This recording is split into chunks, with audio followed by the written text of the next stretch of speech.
They better fix it.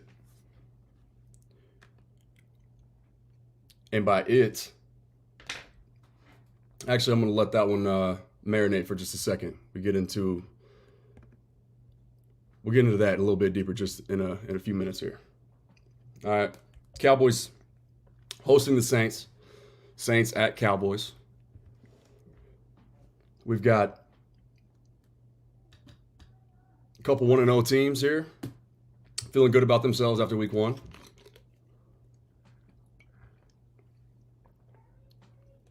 Saints absolutely decimated the Panthers, okay? But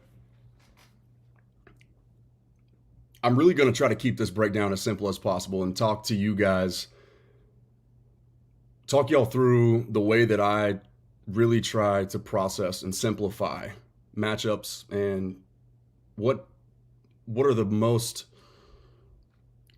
likely reasons that dictate outcomes, if that makes sense.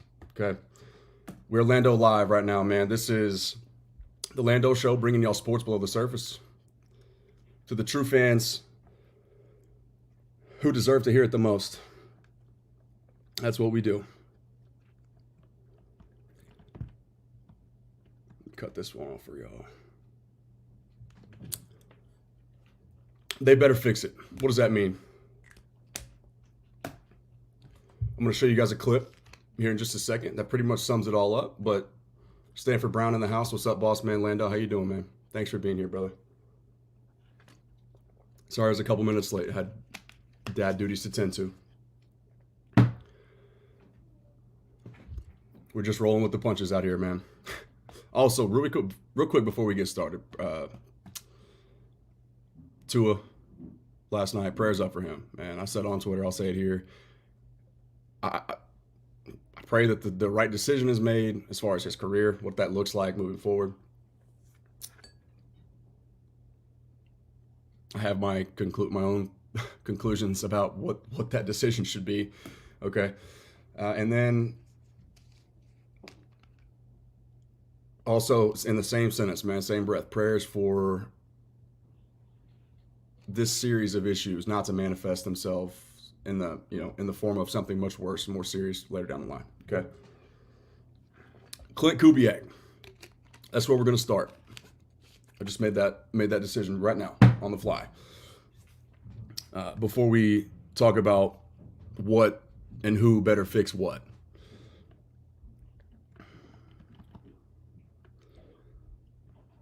So let's start right there. Clint Kubiak. For those who aren't aware, this is the son of Gary Kubiak, okay? He was most recently an offensive coordinator calling plays.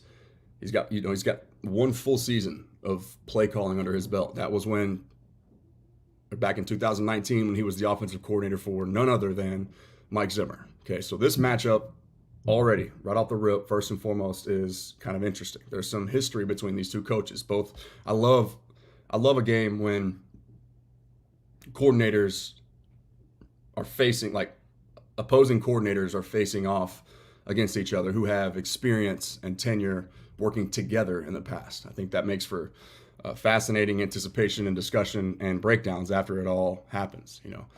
I'm curious to know, you guys let me know in the chat, who do y'all think, generally speaking, who do you in your mind give the advantage to when if it's an offensive guy versus a defensive guy? Who do you give the advantage to? Who usually comes out on top in those instances? I feel like it's usually the offensive guy that does, but I could be wrong about that. Okay, so Clint Kubiak, what y'all need to know, and in the future I'll be better about having clips broken down for you guys, but full-time father of 2, my wife wasn't able to help me out today. She had to work today, so there was nothing I could really do, right? I can't do everything that I want to always, so it is what it is. But essentially what you need to know from Clint Kubiak is that he does come from the Kyle Shanahan tree. Okay, Cowboys fans, especially with the way that things ended last year, with a Shanahan tree member in his own right, Matt LaFleur. copy and pasting the blueprint that the Bills laid just a month and a half or so prior. Okay, so the Cowboys are no stranger. Each of their last 3 playoff losses are to Kyle Shanahan, or let's just say Shanahan tree teams. Okay, what those offenses do, why they are complicated. If you heard Trayvon Diggs, he mentioned this. He said those offenses are annoying as hell. And that's a direct quote from Trey Diggs. Okay. Why though? Why are Clint Kubiak, Kyle Shanahan coached offenses annoying as hell to deal with? Well, let's talk about that. Okay. Thank you, TJ. So yeah, I didn't mention that at the top. I probably should have. I believe super chats are unlocked. So if somebody wants to be the first official super chat on the Lando show, we have officially met that milestone today, the first big milestone for me on this YouTube platform. So I don't exactly know. I literally opened the YouTube Studio app about an hour ago and realized that I had officially qualified. So super fired up about that. Obviously humbled by it. A lot of hours and work that's gone into it, but neither here nor there. We're breaking down business right now, and that business has nothing to do with my milestones. Okay, we're talking about the Cowboys in week 2. Saints at the Cowboys. Clint Kubiak. What makes the Shanahan tree so difficult to deal with? It's very simple for me. Okay, when you picture Shanahan tree, or at least when I do, I think, and this is where my visuals would have been very useful. I'm sure I could probably find one here, but real quick. Why does Trayvon Diggs say that those offenses are annoying as hell? Condensed formations. That's one. Meaning, all your skill personnel, fullbacks, running backs, tight ends, receivers, tightly squeezed in like towards the tackle box. Okay, so minimal splits. Condensed formations. If you hear me say condensed formations, that's what that means. Just picture bunches, or if it's two by twos, like you've got one receiver on each side of the line of scrimmage, right, or the tackles on the line, and then another receiver just essentially right in his back pocket off at a 45-degree angle. That's the 2x2 look that you get oftentimes in this system. Okay, condensed formations, meaning all 22 players are going to be pretty much in or around the tackle box. Okay. Now, why would condensed formations be annoying as hell for a cornerback to deal with? Well, because what happens is when you have, and this is, if you're a Texas fan in here as well, hook them. And actually, we got drops for that. That was McConaughey, if you're not familiar. Steve Sarkisian runs the same exact system. Okay. He gives college defenses fits for the same reasons. Okay, Nick Saban, not the least of which, and I've got videos on this topic as well, discussing and mentioning Sark at SEC Media Days and otherwise as probably his most difficult test as a defensive-minded coach at Alabama. Steve Sarkisian always gave him trouble, and we saw that happen. That happened. Had Quinn not gotten hurt in the first quarter in their first matchup 2 years ago, Texas probably wins that game too at home, right? And then we saw what happened with a healthy Quinn the following year. Okay. It's difficult because what happens is when everybody's tightly bunched into the formation together, that causes traffic. Okay. And the thing that these smart coordinators of the Shanahan tree do on top of those condensed formations is they're running what I like to refer to as the easy buttons, right? Just simplifying things for the quarterback. It's a lot of crossers, especially like in man coverage. You're going to get crossing routes, shallow drags, lots of rubs. Like if there's a bunch to the same side, if you see like a 3 receiver stack to one side of the formation or otherwise, they're going to rub, or it's like a pick play, like a pass interference, like an offensive pass interference almost. Okay, but they stay in their route and do whatever they can to impede the opposing defender who's running with the would-be cover guy, right? So that's one of the reasons why. It's constantly dealing and navigating through traffic while trying to do your job, okay? Corners want to operate in space, ideally, like in a perfect world, most corners anyways. In man coverage, it just makes sense, right? Just me versus you, brother. I don't have to worry about predicting, worry about where I'm headed while also trying to track and read this other guy's hips and just play the receiver that's in the formation or in the route, okay? That's one of the reasons. And number two is the motion that comes along with that in those tight formations. Like when everything is happening close together, it's much more difficult to read and react because you have less time because things are happening quicker, they're closer together, and it's just it's chaotic, right? It's tough to process. So you're forcing communication, but you can't really see all that short motioning and all the other eye candy that those offenses love to throw at you, which the Cowboys are going to see tomorrow or Sunday, excuse me. It makes it difficult to process what's happening. Okay. Now, so we kind of get that part, right? And thank you. Marcus McFarland in the house. Lando, what's good? There's a lot of things that are good right now, man. I cannot complain. Actually, I can complain. If y'all don't hit that like button, I'm gonna be really upset. Just kidding. Oh boy, I'm just playing. Y'all love me though. What do we got over here? I got to get my drops, get more comfortable with my drops so I can make this more interactive for y'all. But that Cowboys dub though, speaking of drops real quick, on Sunday, much like Thanos, inevitable. All right, cool. I got to drop in. I'm good. I'm good for a few minutes. Now,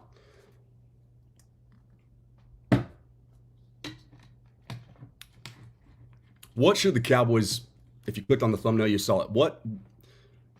They better fix it. What is it? And I've already teased this. I've touched on this. I'll give y'all a couple minutes while I get my screen ready to share here. Somebody let me know in the chat. First person to get it right, if you get it right in the next 30 seconds or so, what it is that I'm referring to, I'll Venmo you $5. You super chat me 5 and I'll Venmo you 5 right back. How about that? While y'all are thinking though,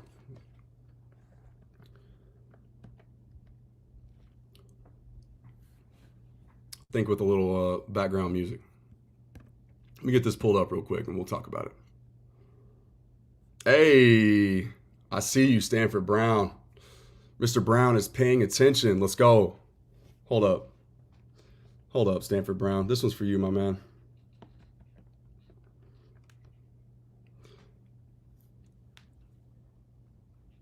Yeah, there's TJ. I appreciate that, dude. Don't send me any money. I'm gonna be pissed if you do. Anyone else, you're more than welcome. But TJ, he's not allowed. I'll probably have to configure that. I'm sure there's something that I have to do to officially like go through and hit accept and agree to, usage and terms and confirmations and what other, jargon they got that's like legal jargon, I guess. I'm sure there's something I got to do. Don't worry about it though. So, Stanford Brown, slide in the DMs on Twitter, man, and we'll shake. We'll get it going. I'll send you $5, man. Coffee, Saturday morning coffee on me tomorrow morning, my brother. Appreciate you. One more time for my man Stanford Brown. Okay, so yeah, configure it then. I will. I got you, dude. Tonight, I promise. So, marrying the run game. Okay, let's talk about it. I got a clip. You guys should have seen this. If you don't have the notification bell turned on Twitter or on YouTube, it's probably the best way to go for me specifically. Unlike, not relative to every other YouTube channel you guys are subscribing and following. But me, there's always a chance that I'm starting a little bit earlier than I have predicted or let y'all know about or announced, or a little bit later, like tonight. The last 2 live shows, I think I've been combined. Like if you cumulatively add the 2, it's probably been like 45 minutes late, just because things happen, man. I can't predict it, so I'm doing the best I can out here. But that's, like I said, the notification bell will solve all those problems for you. Okay.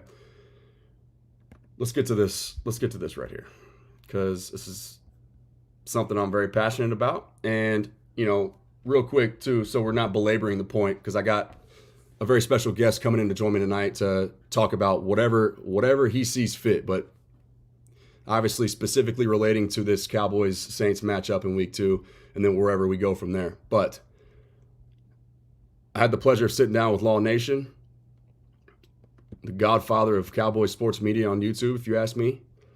Micah Parsons' brother, Terrence Parsons Jr., if you're unfamiliar with that name.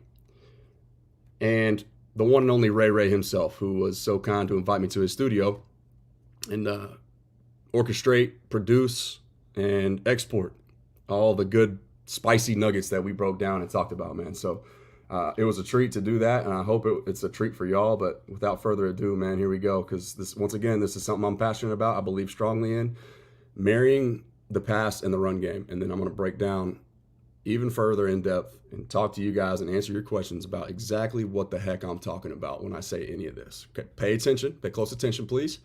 Put your questions in the chat as a result of this.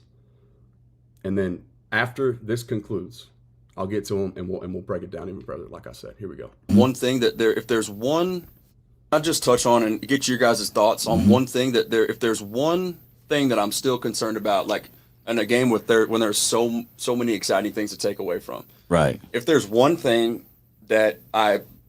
one potential concern that I think is going to continue to improve as the year goes on. Once again, we talked about the offense be getting slower starts because of all the choreography. You got, Zach Martin didn't play in the preseason either. Dak Prescott didn't play in the preseason. CeeDee Lamb didn't play in the preseason. Like, your most tenured players ain't playing. Tyler Smith is another one. Yeah. So I do believe that the continuity up front and then just the chemistry within everybody in the offense is going to continue to improve. What I don't know is if we will see the how in the running game change from a year ago, right? The how was the biggest question mark, and it's why to me. Stop me if you've heard me reference the how versus the who before in regards to this Cowboys running game. I can count it probably at least both hands and both feet. Okay, 10 hands, 10 toes, at least just in projects alone in the last 6 months since the offseason that I've referenced that point. Okay, it's the question about that still stands until further notice. Okay. I questioned Zeke's burst and things like that, but I didn't really question the running game because I knew if you solve just controlling A gap and getting downhill on people the way that I know that they're going to with Cooper Beebe. Cooper Beebe is the reference in between a Hall of Famer to his right and a first-team All-Pro to his left. You control A gap, you get downhill on teams. You're much different and much better than you were a year ago in that regard. You had space players. Tyler Biadasz, more of a space player. Okay, Cooper Beebe, people mover. He's 25 pounds heavier, and he's forklifting people for a living. All right, first time playing center last week. Not many questions for me. 36 pass blocking snaps, 0 sacks, 0 pressures. Cooper Beebe is going to be just fine, okay? But it's the run game and pass pro. It's a run game that I have to see. Otherwise, and the longer this drags on, the more doubts I'm going to have about this team's ability to get over the top in the postseason. This is that important. Between a first ballot Hall of Famer and a first team All-Pro, you're gonna win downhill. Right. My question was, can they marry the running game to the passing game? And now, I didn't chart the full game, but I got the first half. And when you go back and you look, every single running play, the one thing that you see, or don't see, I guess, is pre-snap motion. When it's stagnant before the ball is snapped, it's a run. When this team motions before the snap, they're throwing it more often than not. Okay. If I know that, you can bet your balls that the defensive coordinator, opposing Jim Schwartz knew that. Yeah. Write that down. Pre-snap motion for this team in week 1 and a lot of last year. Pre-snap motion means pass. Stagnant pre-snap means run. Write that down. His defense knows that. And everybody that we see throughout the remainder of this year, just like they did last year, they're going to know that. And they're going to be able to key in on it, right? Correct. When you can diagnose pre-snap, like once again, offense can play chess too, the way that Mike Zimmer is going to do the same thing now. Easy buttons in the offense. You put a man in motion, you're creating leverage. You're giving the quarterback tells. You're forcing communication from the defensive side of the ball. You're getting, Hold up. I don't think y'all ain't listening close enough. One more time. Pay very close attention, please.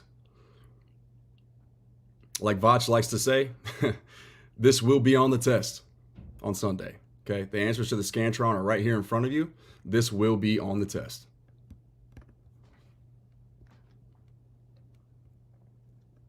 Back tells. You're forcing communication from the defensive side of the ball. You're getting you're boosting the numbers advantage to one specific side. All these different things. It's a very simple formula. Pre-snap motion. Give your veteran quarterback those answers and figure it out. But now the same thing can happen in the running game too. You're forcing that play side edge to hesitate a little bit longer because he sees that man in motion. Or the second level of the defense has to all of a sudden their eyes go this way, and then that's just that one extra split second for Zeke to hit that hole. Well, you know what you uncovered, Dan? Yeah. You the 12th man. There you go. So we're going to take this clip, I'm going to chop it up, and I'm going to post it. You know, because at the end of the day, if you picking up tendencies, and we can all say that Mike McCarthy never been known for his run, offense. Right. And these are things that maybe they can overlook. And maybe they go in with the mindset that we got BB, we got Tyler Smith in there, and we trying to pound it for like 3 or 4 yards. We can get it because of our guys, but not necessarily. You got to scheme things. When I look at the 49ers, it don't matter. You can have me out there. I can give you at least 40. I can give you 40. They're scheming that thing up. I'm in the zone at least once. The first thing I tweeted, and that was in the first quarter, I said, do the 49ers even need C-Mac? like, be for real. Like, do they even need him? A lot of spicy stuff in there yesterday, y'all. Make sure you do not miss that episode, okay? That was on Ray Ray's podcast with myself, the legendary Law Nation, Terrence Parsons Jr., who, of course, is Micah Parsons' brother, if you're not familiar with that, and then, obviously, Ray Ray himself, okay? The link to that entire video will be posted below, so it's easy for y'all to click after you get done watching this one, okay? It's in the description. And then to hear more about all this stuff, just follow me, okay? We'll be going live previewing the Saints game tomorrow night, which is at this time of this recording, it's Thursday. But Friday night, 8:30 p.m., that's when we'll be going live, breaking down the Saints game and a whole lot more, okay? Don't miss it. I can't wait to see y'all in there, right? Remember, prayer changes things, and the war's already won. Love y'all. I'll talk to you soon. Can I get a amen? Hallelujah. Okay, so I hope that made sense to y'all. What questions do you have as a result of it? While you're thinking of those and put them in the chat, we'll continue this discussion. But I'm going to go ahead and elaborate a little bit on exactly what I see. Yeah, it's nuanced, Tanner, but the best offenses are doing it now. I mean, in a lot of ways, that's kind of what they do. Okay, if I'm Dennis Allen. And like I said, I'm trying to make this matchup as simple as I possibly can for y'all to break down. This is just the way that I think of things. I don't really like to get too deep into the numbers because it's paralysis by analysis, right? If I'm Dennis Allen, the defensive coordinator of the Saints, okay, their personnel is fine. They do have some question marks. We'll go through some of those injury reports here in a bit. I'm bringing 4 and I'm dropping 7 as long as it takes before the Cowboys prove to me that they can actually run against a live box. Because last year they didn't prove that they could. In fact, they proved that they couldn't, if anything, okay? And this year, at least in week 1, granted, number 1 defense in the league from really the last 2 years, okay? But last year specifically, number 1.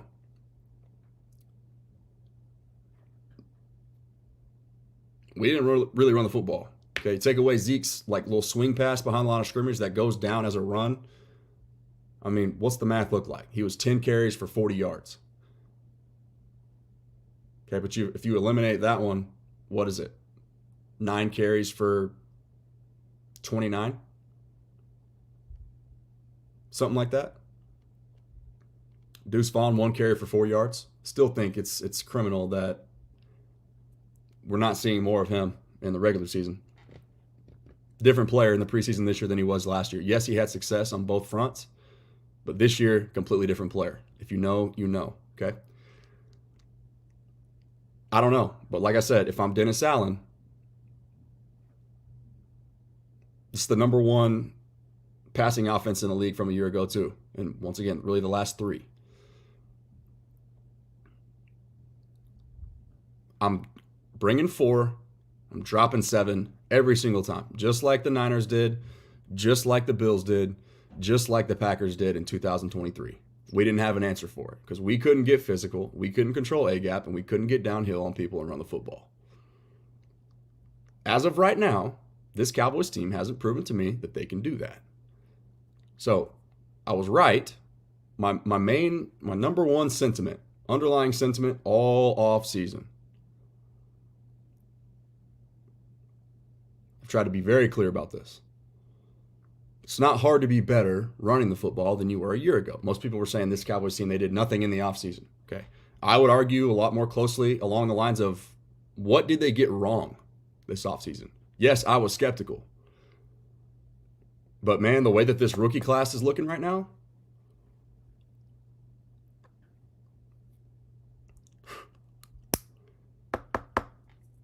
Linval Joseph, that dude's not doing anything in the pass rush department, but you ain't moving him. I'll tell you that much. There wasn't a Linval Joseph on this roster last year.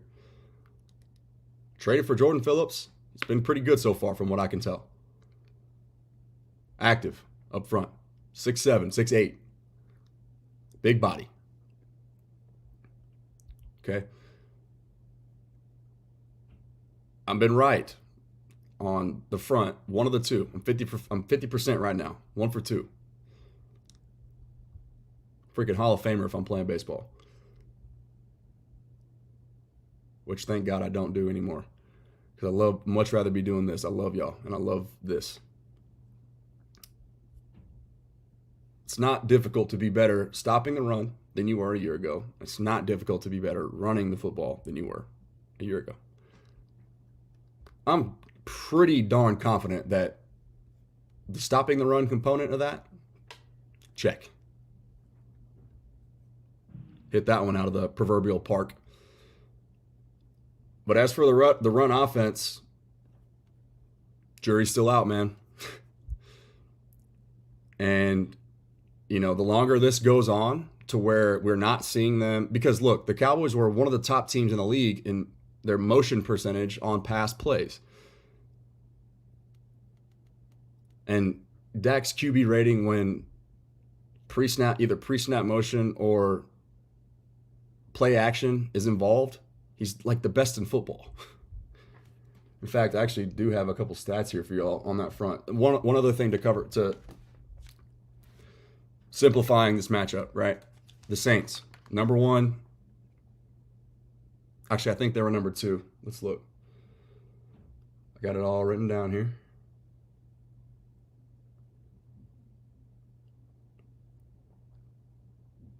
Saints were number 2.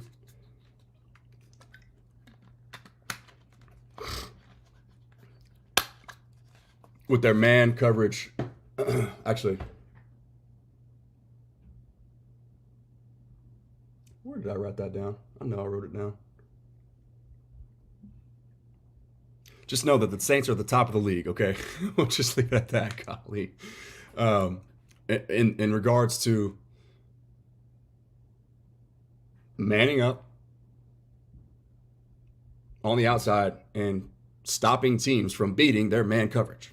Okay, Marshawn Lattimore, Tyrann Mathieu, a couple superstars in their secondary. One of which, once again, we're going to talk about this in a little bit too. I'm still not sure. I haven't seen the practice report from today. I didn't double check their status. But Marshawn Lattimore missed practice as of yesterday, I believe. Somebody in the chat want to put that in there for me, please. Please let me know. Put it in the chat for us. Help us out. Hook a brother up. But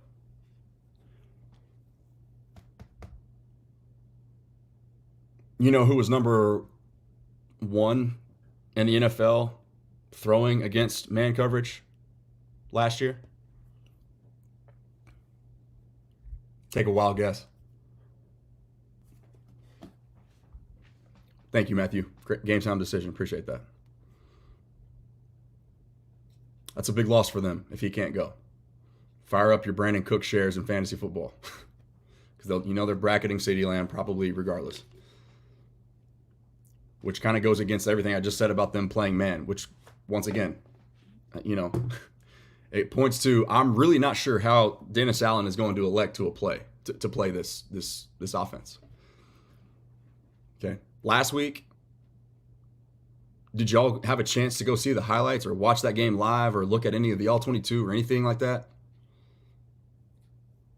Dennis Allen was just bringing the house every single drive against Bryce Young, saying, good luck diagnosing and dissecting what's happening. And in a lot of ways, it was similar to what Mike Zimmer has mastered and perfected over the years, as far as the double A gap mug. Look at me. I'm going to break down simulated pressures and roll coverages for y'all because I told y'all I was going to do that in this live. I knew I forgot to write something down. Okay, simulated pressures and roll coverages. We'll get to that in just a second. I'm putting a big old blue star by it so I won't forget. All right. Isaac VR in the house. What's up, my man? I see you, baby. Stanford Brown, correct answer once again. Rain Dakota and CeeDee Lamb. They were the number one duo against man coverage a year ago. Okay.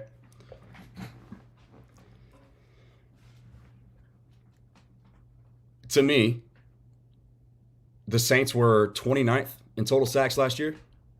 Not a very good pressure team. More of an older defense. A lot of their studs are like the Demario Davises of the world, the Tyrann Matthews of the world, the Marshawn Lattimores of the world, who's questionable game time decision, and Cam Jordans of the world, right? They acquired Chase Young in the offseason. That was probably their biggest defensive acquisition. And to me, that signals a desperate attempt to try and find some semblance of a pass rush. Okay, Marcus Davenport, that project didn't work out. If you're a Saints fan watching this, I'm sure that triggers PTSD, draft day PTSD, the same way that it does Cowboys fans with Taco Charlton over TJ Watt, probably. So, welcome to the club. But yeah, they were a team that really good on the second level, really good on the interior when Cam Jordan's on the field. They added Brian Breesy to the mix there at their interior defensive line position. So far, that hadn't really panned out, okay? But they needed somebody off the edge that could provide consistent pressure. Being 29th in the league in sack rate from a defense that was actually pretty dang good last year.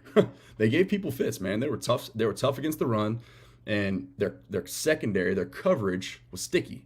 But the problem was they couldn't parlay that with a quality pass rush. Okay, so I don't know that they're going to be able to get pressure if they just bring four. Okay, but to me, that's not so much the key to this game, right? I don't think they have to consistently get pressure, like be an elite world-beating pressure team to win that game. Okay, to me, they can keep it close, and then it can be a coin flip in the fourth if the Cowboys can't prove that they can actually run against a four-man front and a light box. Too high shell, dropping 7. That's what got them beat last year. They couldn't run it, so Dak was forced to just freaking dot a gnat's butt, for lack of a better term there, okay, and be perfect. And guess what? Human beings ain't perfect. Okay. Yes, he played terribly, but guess what? He didn't have any help on the offensive side of the ball, right? And it was the most one-dimensional number 2 seed playoff team, but especially defense that I have ever seen. Okay. If they just, hey, better late than never, left foot. Thanks for being here, man. There's always the playback. So either way, you'll be able to catch up. No problem. Don't worry about it. Thanks for being here.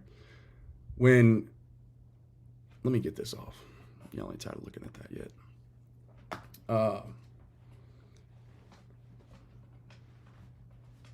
If you can't prove that you can run against a four-man front, 2 high safeties, dropping 7 and cut if you can't force a tighter box, then it's really the throwing windows in the National Football League get really small really quick. Okay. So that was the problem last year. That's why. It's not because your quarterback can't win in the postseason. It's because you can't run the daggone football. Period. I've done the math and done the homework for y'all, and I've said this, so I'm blue in the face too. Okay? 3.2 yards per carry from your rushing attack in each of the last 3 playoff losses. It's not going to cut it, and it's not going to help your quarterback out, y'all. It's not. It just does not. It doesn't work. It's not a winning formula. You cannot win in this league. Go back. Who are the foremost? I almost gave it away there. what did the 4 teams in the NFC, or I'm sorry, in the championship games of their respective conferences, AFC and NFC, the 4 teams remaining last year, what did they all have in common?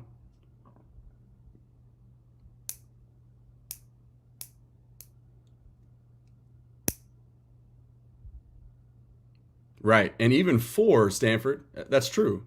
Even 4 yards per carry in this league is below replacement level. That's barely average.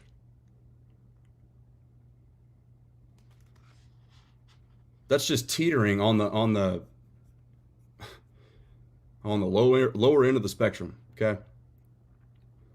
What do the 4 teams have in common in their respective conference championship games? You had Chiefs, you had Ravens, you had Lions. Hey, there he is.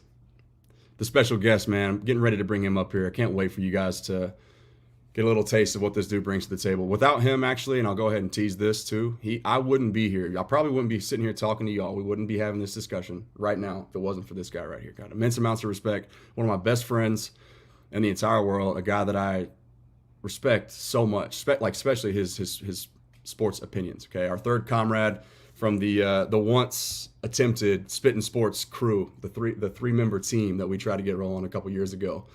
Chris Wilson, he, alongside this guy that you guys are about to meet right here, and one day you'll get to meet Chris too, but 2 of the smartest, most deeply analytical basketball and football, that combination of those, the NBA and the NFL, brightest minds that I know. I'll put them up there with anybody. Okay, I think you guys will see that a little bit here, just real shortly. And Sands, I'll go ahead and I'll send you the link here. Okay, let me finish this thought though. The 4 teams. And he's not wrong, by the way. Top 10 rushing offenses. That's true.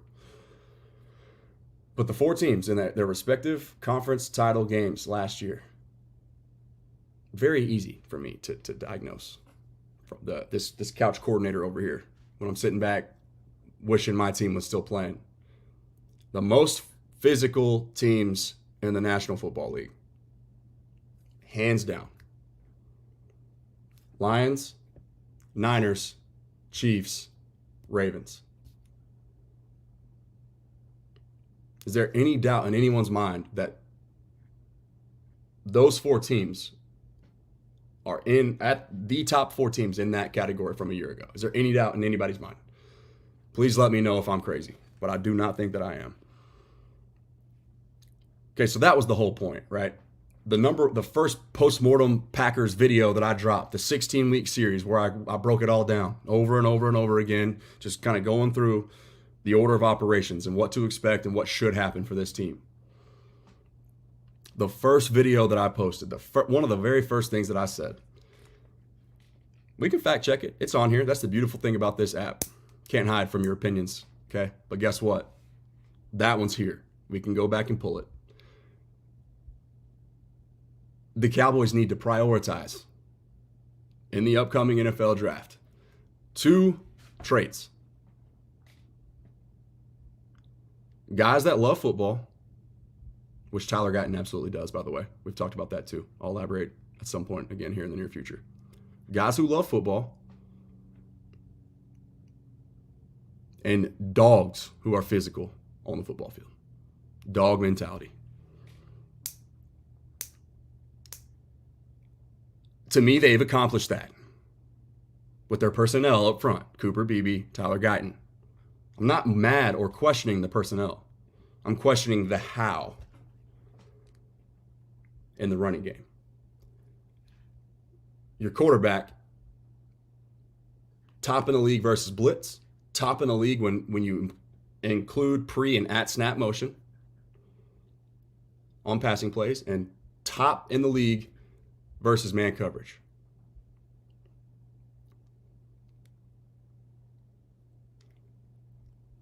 How hard is it to have him under center, get him out of the freaking shotgun with that godforsaken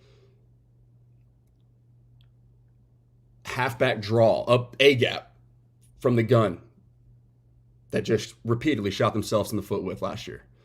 Get out of the gun, get under center, motion CeeDee Lamb, Kevontae Turpin, Brandon Cooks, and whoever else you have in the game at the time. The same, Hunter Lipke, the same exact way, Jake Ferguson, the same exact way that you would when you're going to have the MVP runner-up throwing the rock. Marry the pass to the run. Make it look the same. You know why teams love Kyle Shanahan? Or I'm sorry, fans, football people. Why does everyone talk about Kyle Shanahan? Why is it the Shanahan tree? You ever thought about that? Ask yourself.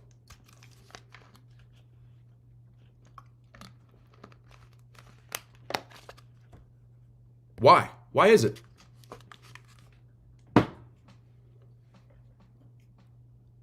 Why does Trayvon Diggs say that those Shanahan trees are annoying as hell to play against? Why is it?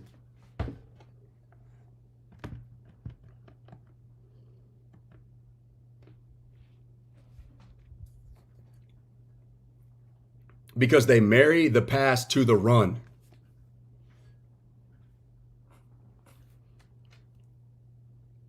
You can't key in on it. Okay? If this dude who knows basically nothing about this game relative to the guys who are watching the film and game planning and preparing a scheme for an upcoming opponent, actual coaches and executives in this league, if I know tendencies and I can see them, this untrained eye right here, yeah, I got the all 22, but that don't make me anything. Okay, it just means that I'm paying $15.99 a month. If I can see that, you think DeMario Davis knows what's coming? Think Tyrann Mathieu creeping downhill and flying into the backfield? You think he knows what's coming? You think a corner blitz is coming when Dennis Allen inevitably lines up 7-8 guys on the line of scrimmage again, the same way that he did to Bryce Young last week, and just is doing essentially copy and pasting Mike Zimmer's philosophy? Good luck diagnosing where the pressure's coming from. Now, do that against Dak and you will get whooped. Okay, this is no Bryce Young this week, Dennis. He knows that. That's what I'm saying. I don't necessarily know, because that kind of went against his MO, right? He's never been a blitz happy coach. And Will Skywalker Steele brought that to my attention. So shout out to him for that. A to Z Sports Dallas in the morning. Every weekday morning. One of the best in the business. Dennis Allen has never been esteemed, excuse me, can't even talk, I'm getting so worked up over here, fired up. A blitz happy coach defensively, right? Never.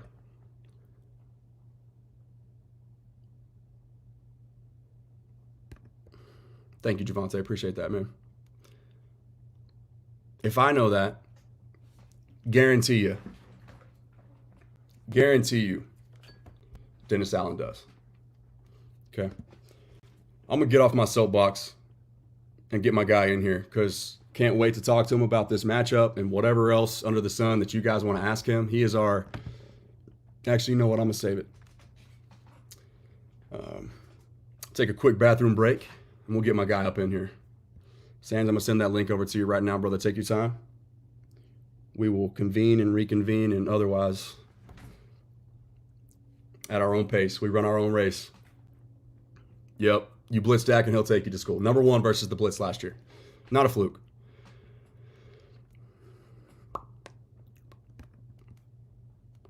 Hunter, if you're in here still, text me your... I'm pretty sure I got it. Actually, I'm going to do it this way.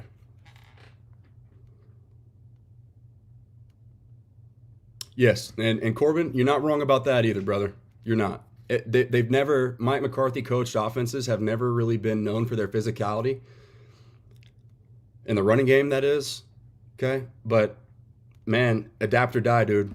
That's what I'm saying. If I'm being honest, it might be beating a dead horse. Okay? And if you're tired of hearing it, I apologize. But most people have no idea. They've never heard this before. All they hear is Dak sucks. Because they watch an ESPN. They're not listening to the Lando Show or Voch Lombardi or Brian Broaddus, Foots the King, CFO, Shooting with Sands, my guy that's about to come on here right now. Up and comer in this industry, okay? people are willing to do the work. You just got to be willing to go find it. All right? Yes, it's a dead horse. But you got to adapt or die. You got to marry. You got to fix it. You got to marry the pass game to the run game just a little bit more, 20 more percent, 15 more percent. That's it. That's all I'm asking. I'm not asking you to go for 200 on people on the ground. I'm just asking you to make your play calls, pass or run, look the same. It's not hard. It is not hard. I know I'm not mad at you, Corbin, by the way. You make a great point. I was just kind of building off of what you're saying. You're correct. You are. Okay. Let me get this emailed over to my guy.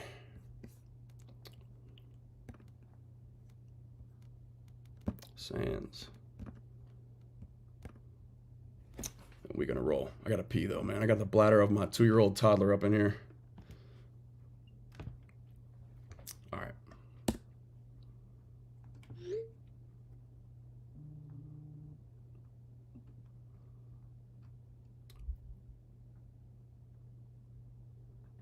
Just do it this way, Sands. I'll just text it to you, brother. There you go. I'll be back in 30 seconds. Don't go anywhere.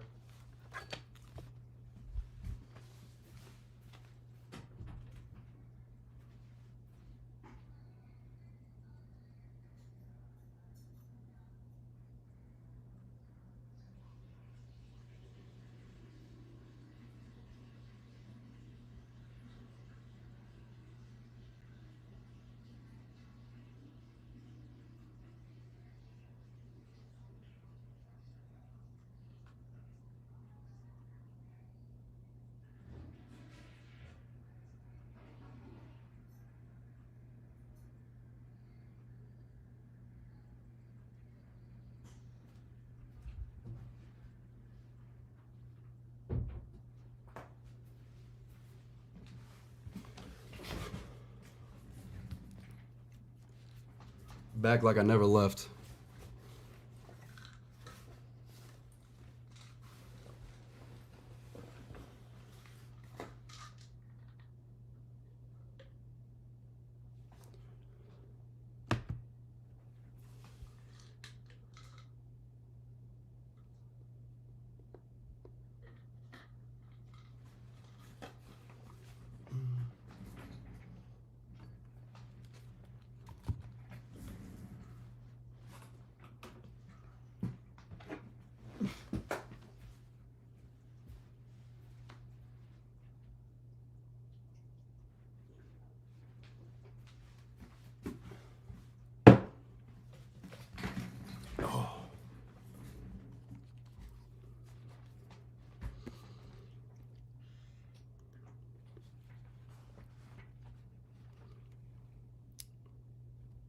Make sure that link is working for him as he gets set up, man.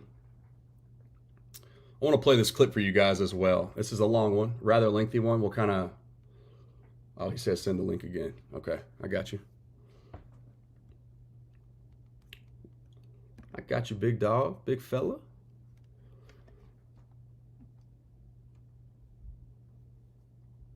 Did you accidentally delete it or what? If that doesn't embody... Oh, he wants me to send it to the email. Okay, cool. I got you, big dog. What do we got? Hunter Sands 1, 2, 3, 4, 5.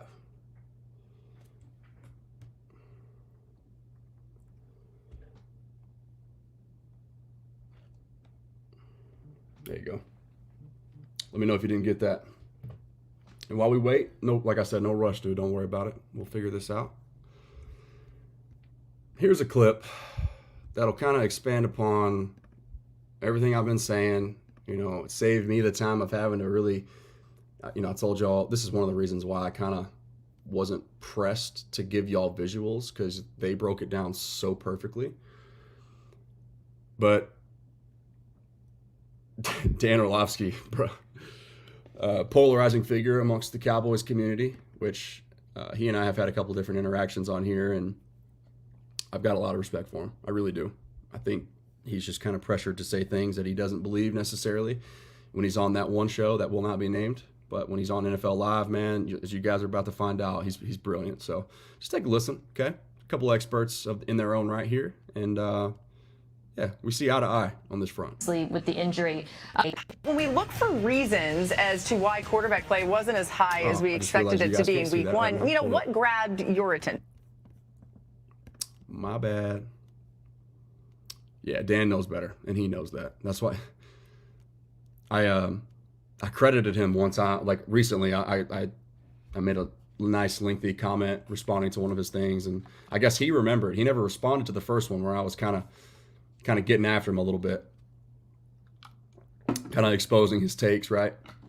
So apparently he saw it, because whenever I said something nice the second time, and it wasn't like vulgar or anything like that, but I was just very, animated through my words about why he was wrong. But he said, Lando, my man, is this an olive branch or something along those lines? And so, he got a good kick out of it, and I did too. And ever since then, you got to understand, man, I've learned to, y'all can't hear me, can you? Have I been muted this whole time? Have I been muted this whole time? None of y'all said something? Put L's in the chat right now if I've been muted this whole time since I've been back. But before that, I know you can hear me now because I just unmuted myself. You could hear me the whole time? What in the world? Okay, interesting. I don't know what that means then. Anyway.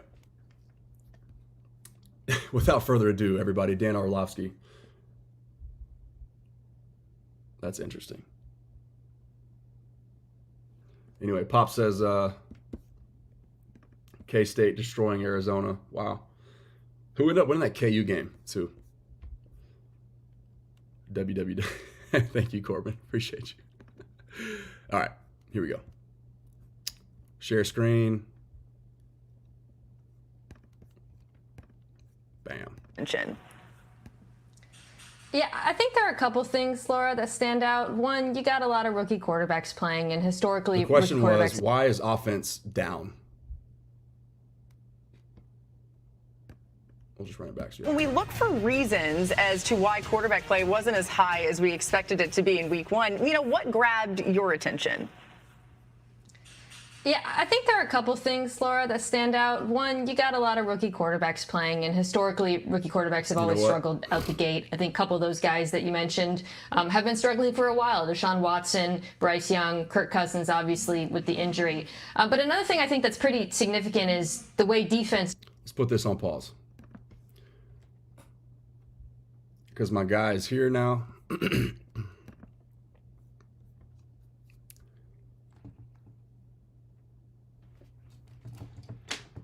Let's get him up in here. And, the cool thing is about this is Hunter is our resident Saints hater. And he'll be the first one to tell you that. He is a NFC South fan, supporter, content contributor. Tampa Bay Bucks, soon to be beat reporter. I'm going to go ahead and speak that one into existence for you there, Hunter. But this dude knows a lot about the Saints. That's why I thought not only it would have been fine regardless, but this matchup in particular makes it that much better for y'all. So you're going to get a different perspective. Let's see what he has to say. But without further ado, man, here's my guy, Hunter Sands from Shooting the Shit with Sands on YouTube, Twitter, everywhere else. Yo. Shooting this with Saints. Hey. You getting some feedback from me on your computer? I had to do it right for you, man. So beautiful. Candidly, Hey, Lando. The drop wasn't working. I wanted to smash that button and have the drop ready for you. I couldn't convert it to an MP4 for some reason. Audio file only. I don't know why it wasn't working, but anyway, neither here nor there. Hunter Sands, brother, how we doing, man? I'm doing good. Landon, before we start, yeah, turn the volume off on your computer because they can hear everything I'm saying twice. Oh, good call. How about that? I think it's good. Wait. Can you hear me? Now you're muted. See, technological difficulties. Now why can't I hear you? Oh, this you didn't can't? happen last time. Oh, okay. Let me turn my volume down, my mic down. How about that? Part of the process, guys. Yeah, is that better?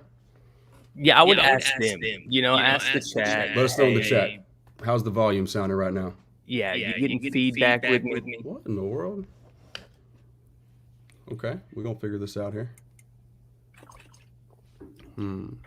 Oh, I think I know. I bet. Beautiful. Let's see. Let's go to my settings real quick here. While we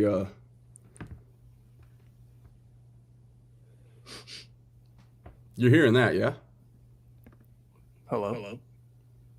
It's getting better. Can you hear that background? Talking and getting double back every time I talk, and it's annoying them. You know what I mean? Default. How about now? Mic check. 1 2 1 2. Okay. Yeah, they can't hear me now. No echo? Yeah, I can't hear myself at least. Okay. Should have fixed it. Chat.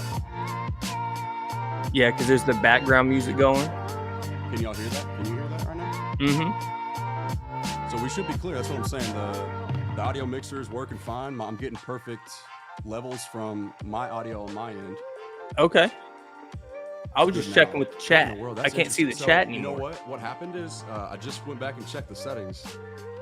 All right, cool. Thank y'all. We're getting good vibes now.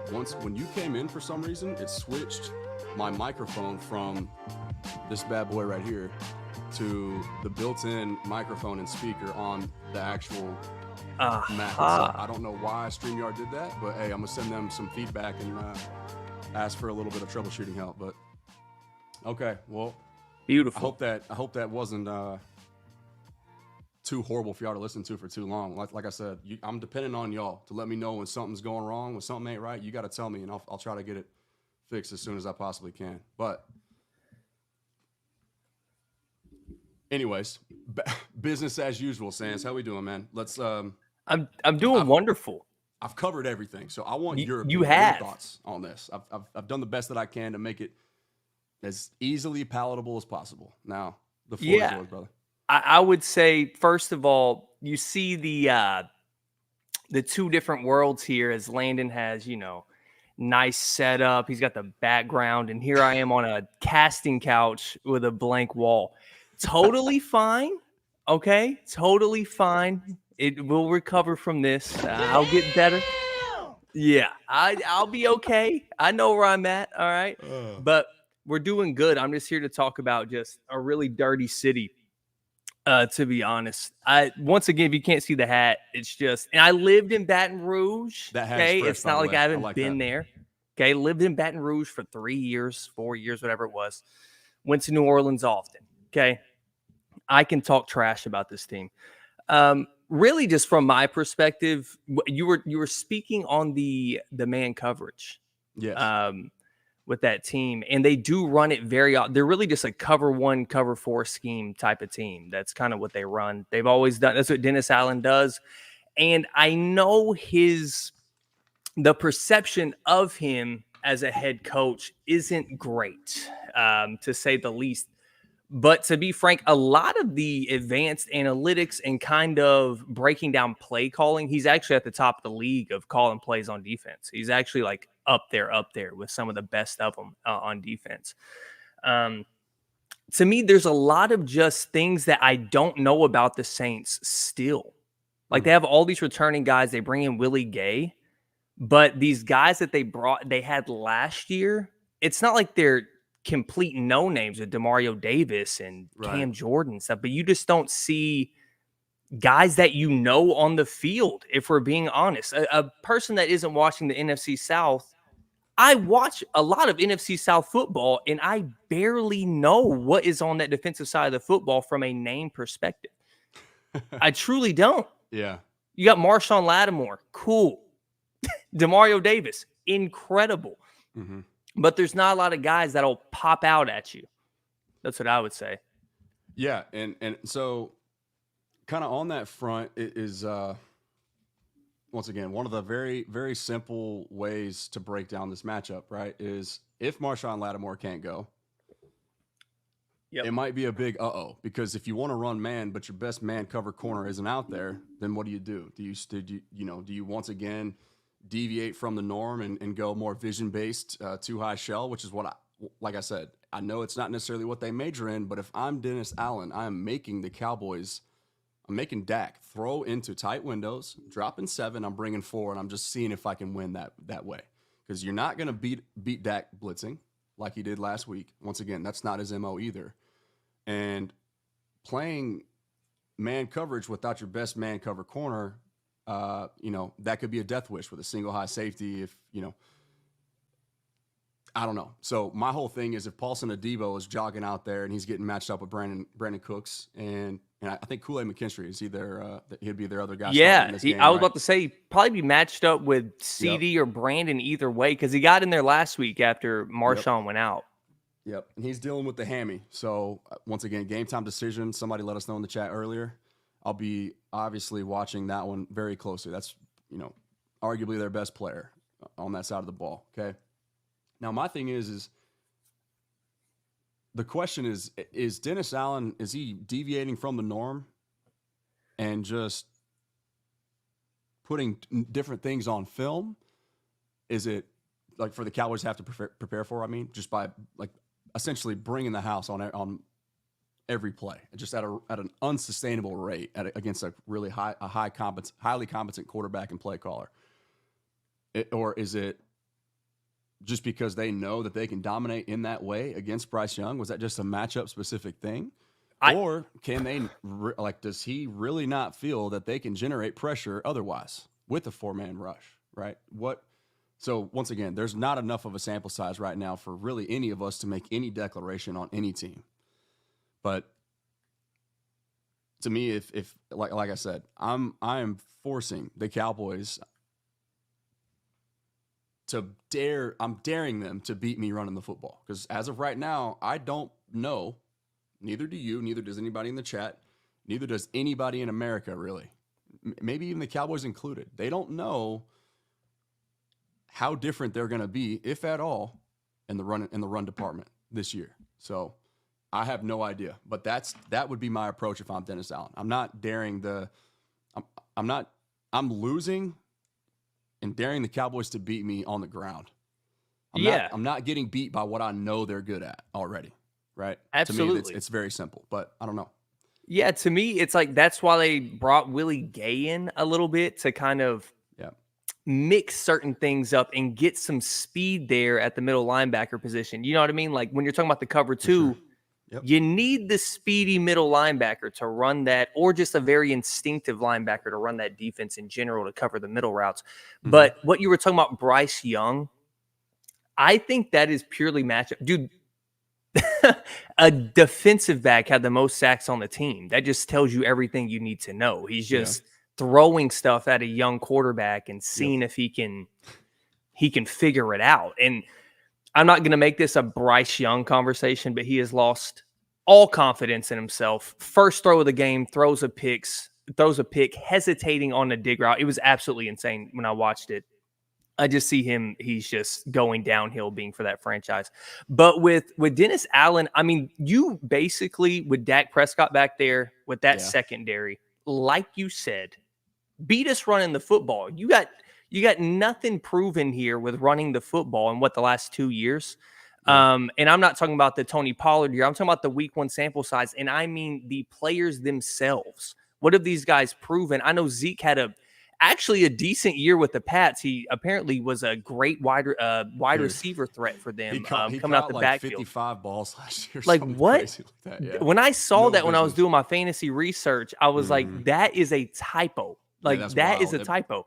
But yeah, I would definitely make him pay on the beat us on the with the run, because Dak Prescott. I'm done with these conversations, man. I'm sorry. This is coming from a guy who stood on Dak Prescott as mediocre for like 5 years. Okay, can we stop with? And Landon is one of my best friends in the world, but. And it used to be like, why is Landon so optimistic about Dak? Yep. And then now we've been on here Having the same discussion like 4 years ago. Yeah. Yes. And I finally just went, let's stop having the combos because he's going to kill you if you let him know what you are running. He just touched on the pre-snap motion. He just touched on it. If you let that man know what you're running. That's breaking news right here, y'all. Go ahead. Keep going. Keep going. It's just one of those things that he is one of those top guys in the league, man. I hate to tell you, statistically, I understand the playoffs, but every time y'all want to speak on playoffs, what you're actually saying to me is, with most of these conversations with quarterbacks, just like when Tom Brady was in the league, can he beat Mahomes? And let me tell you something. No, nobody can beat him. You got to catch him on the off year, and you didn't last year. It's okay. Yeah. I'm sitting there with Baker Mayfield as my quarterback, and I smile ear to ear every Sunday. Should we talk about the message you sent to me and Chris I think it was yesterday? Should we talk about that, or are we going to leave that one alone? Oh, that I said that Baker Mayfield, I'm playing. A Baker Mayfield-led team is better than the Eagles and the Cowboys. We're in the group chat with the homies. You got to stir it up somehow. I get it. I respect it. You got to. I respect it. But yeah, with Dak, I mean, I really want to see how they work this pass game because, once again, with the small sample size, you can't, with that Browns game, if you know anything about football, the Cowboys really just took their foot off the gas for what? The entire second half. Yeah, I was about to say for almost 30 minutes of the game. So I want to see without Jake Ferguson, because he did go doubtful today, right? He's not playing. Yeah, I was about to say he's not playing. It should have never been a question, but that's what I was saying. I had him on the bench for fantasy. I want to see how these other guys kind of come together, mostly Brandon Cooks. I want to see him against these guys and have an opportunity to show what he's still got in the tank. Because I think Brandon Cooks, if you go back and look didn't DeMario Davis lead the league in penalties a few years back? Possibly. Yeah, that's probably true. That's probably true. I'll have to look. I would look up the all pros though. Right. He can lead it in penalties if he wants when he's making the all-pro team. I think Brandon Cooks is I've always loved Brandon Cooks, like you said, but I think CD is about to go ballistic on Sunday. I honestly, this ain't a hater thing at all. I don't see any difference from that. I understand Clint Kubiak, don't get it wrong. He is with bringing those bunch formations, those close formations like you were talking about. What he's also bringing to the table is, it sounds stupid, but I'm kind of enthralled in the New Orleans space. It gives Derek Carr's very bad deep balls, I know this sounds nuts, more space. He isn't depending on him to thread it within the corner and the safety on a cover two. He kind of gives him more space to make inaccurate throws on those deep balls to the Rashid Shaheeds of the world, to the Chris Olaves of the world. It gives them more space to kind of have error. And that's more margin for error, right? Yeah. Yes.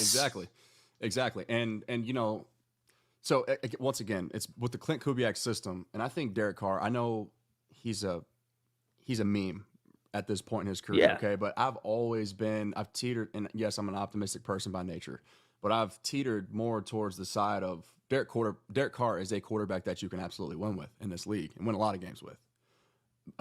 You've obviously, it's the ultimate team sport. He dang sure can't do it by himself. There's really only one alien on this planet right now that's proven that he can. But even still, last year, he needed one of the league's top rushing offenses and the best defense to do it. But neither here nor there. To me, Derek Carr, last year, they were amongst, if you go and look at the numbers, it was the Eagles and the Saints were the two worst teams in the NFC. Very, very almost dead last. I think if it wasn't the bottom two, they were two of the bottom three in play action rate offensively and pre-snap motion. And what is Derek Carr amazing at? By the way, he was, while in the Raiders, he was a top 10 deep ball thrower almost every single season in play action plays. By the way. There you go. He's great off the play action because that's the type of quarterback he is. Mm-hmm. And that's okay. It's okay to rely on a run game. I bet a lot of guys would love a run game. Like you're just talking about Dak and the Cowboys. I bet Dak would love to have the Tony Pollard year back right now. I bet he would love to have a guy like that right now, but he doesn't. And that's okay. And I think that's what they need to get back to. And I think that's what Clint is getting back to, what people are good at, not what you want them to be good at. I think that's what he's doing. Yeah, which is we'll kind of pivot the discussion here. It's a perfect segue into the difference between Dan Quinn, because I started this. I told y'all I would talk about it earlier. Now's the perfect time to go ahead and do that. Make sure we hit it. The difference between a Dan Quinn defense, and yes, I'm guilty. I was one of the ones who was singing his praises a few years ago before I really started to do all the extra homework necessary to understand where he lacked and why the Cowboys, against quality opponents, particularly playoff opponents who are of the Shanahan tree ilk, why they gave this team so many problems. And it's multifaceted, okay? But just know that the Dan Quinn versus Mike Zimmer defenses could not be more polar opposite in terms of philosophy and really the skill set that their personnel, but particularly that their front brings to the table, okay? Dan Quinn. It was cover one, which meaning man coverage, single high safety, and everybody get up the field as fast as you can and create chaos. That was it. That's Dan Quinn's defense. Very, very simple and very effective if you are outclassing your opponent, like the Giants, the Commodes, and 10, or really, I guess, 8 other teams last year, where they, regardless of scheme, regardless of, just understanding the nuances of sound football, like football 101 things, right? If they outclassed you, they could make you look disgusting. And they did that, okay? But they were bringing no scheme to the table, no adjustments week to week to the table, no adjustments specific to each of your personnel, which is another discussion that, hey, man, I could be here all night talking about why Micah Parsons should have always been and is now about to finally be utilized as the queen chess piece that he is and always has been. Dan Quinn would leave them entrenched. Like, what you see week to week is what you get when you're preparing, when you're an offensive coordinator and you're preparing for this Cowboys defense. Nothing was going to change. They were going to go cover one, man up, and penetrate every gap and just try to get upfield, shooting gaps. Mike Zimmer, on the other hand, okay? It is the exact opposite of that. It is mostly vision-based defense. Cover 2, cover 4, or cover 3 as well, cover 4, and cover 6, quarter, half.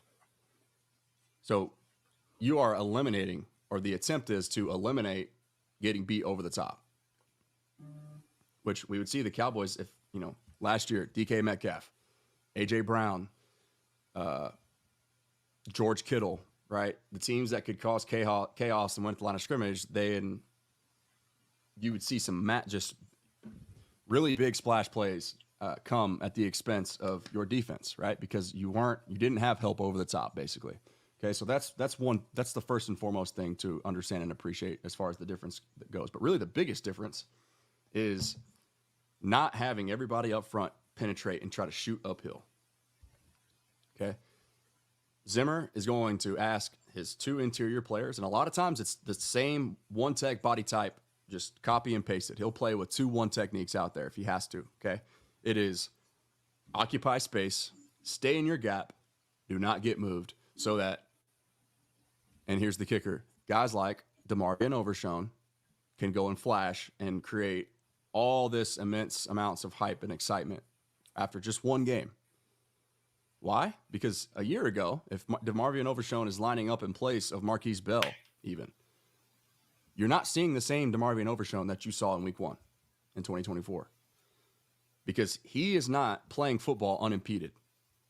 The way that he would have been last year with a penetrating scheme, nobody occupying blocks, meaning all these Shanahan teams, you're making comboing and climbing to the second level essentially a walk in the park. It's a cakewalk, right? So you're not having guys run free, okay? So simulated pressures are the next thing. This is point number 3 for Mike Zimmer. It's essentially a fancy way of saying what a lot of members of this Cowboys content community broke down all offseason long when we found out that he was going to be the new coordinator. It's a double-A mug, okay? Just bring two guys, oftentimes linebackers, into either side of the A gaps before the ball is snapped, okay? So you're essentially showing a 6-man front, meaning the offensive line is outnumbered by 1. So all of a sudden, they all have to communicate, or else the quarterback is going to get killed. But it's more nuanced than that, just forcing communication. Okay, what Zimmer does, he takes that, and there's levels to it, right? Double A gap, Micah Parsons and Eric Kendrick standing there right over the center. Who's coming? Who's dropping? Who's staying? Are they going to stay in a too high? Split safety look pre-snap, or are they going to roll their coverage, which is once again the fourth point, but the second part of that phrase, simulated pressures, rolled coverages. 2 things that Dan Quinn defenses did not and do not do. So that's number 1 for me, is you are now not just relying on your players to go win their matchup and go make a play without any rhyme or reason or scheme to back it up. Now it's all schematic. It's all specifically trying to exploit the opposing offense's weakness, and it's limiting the big plays over the top. And it's also occupying blocks up front so that your secondary level players, or your second level players on defense, can roam, pursue, hunt, and tackle.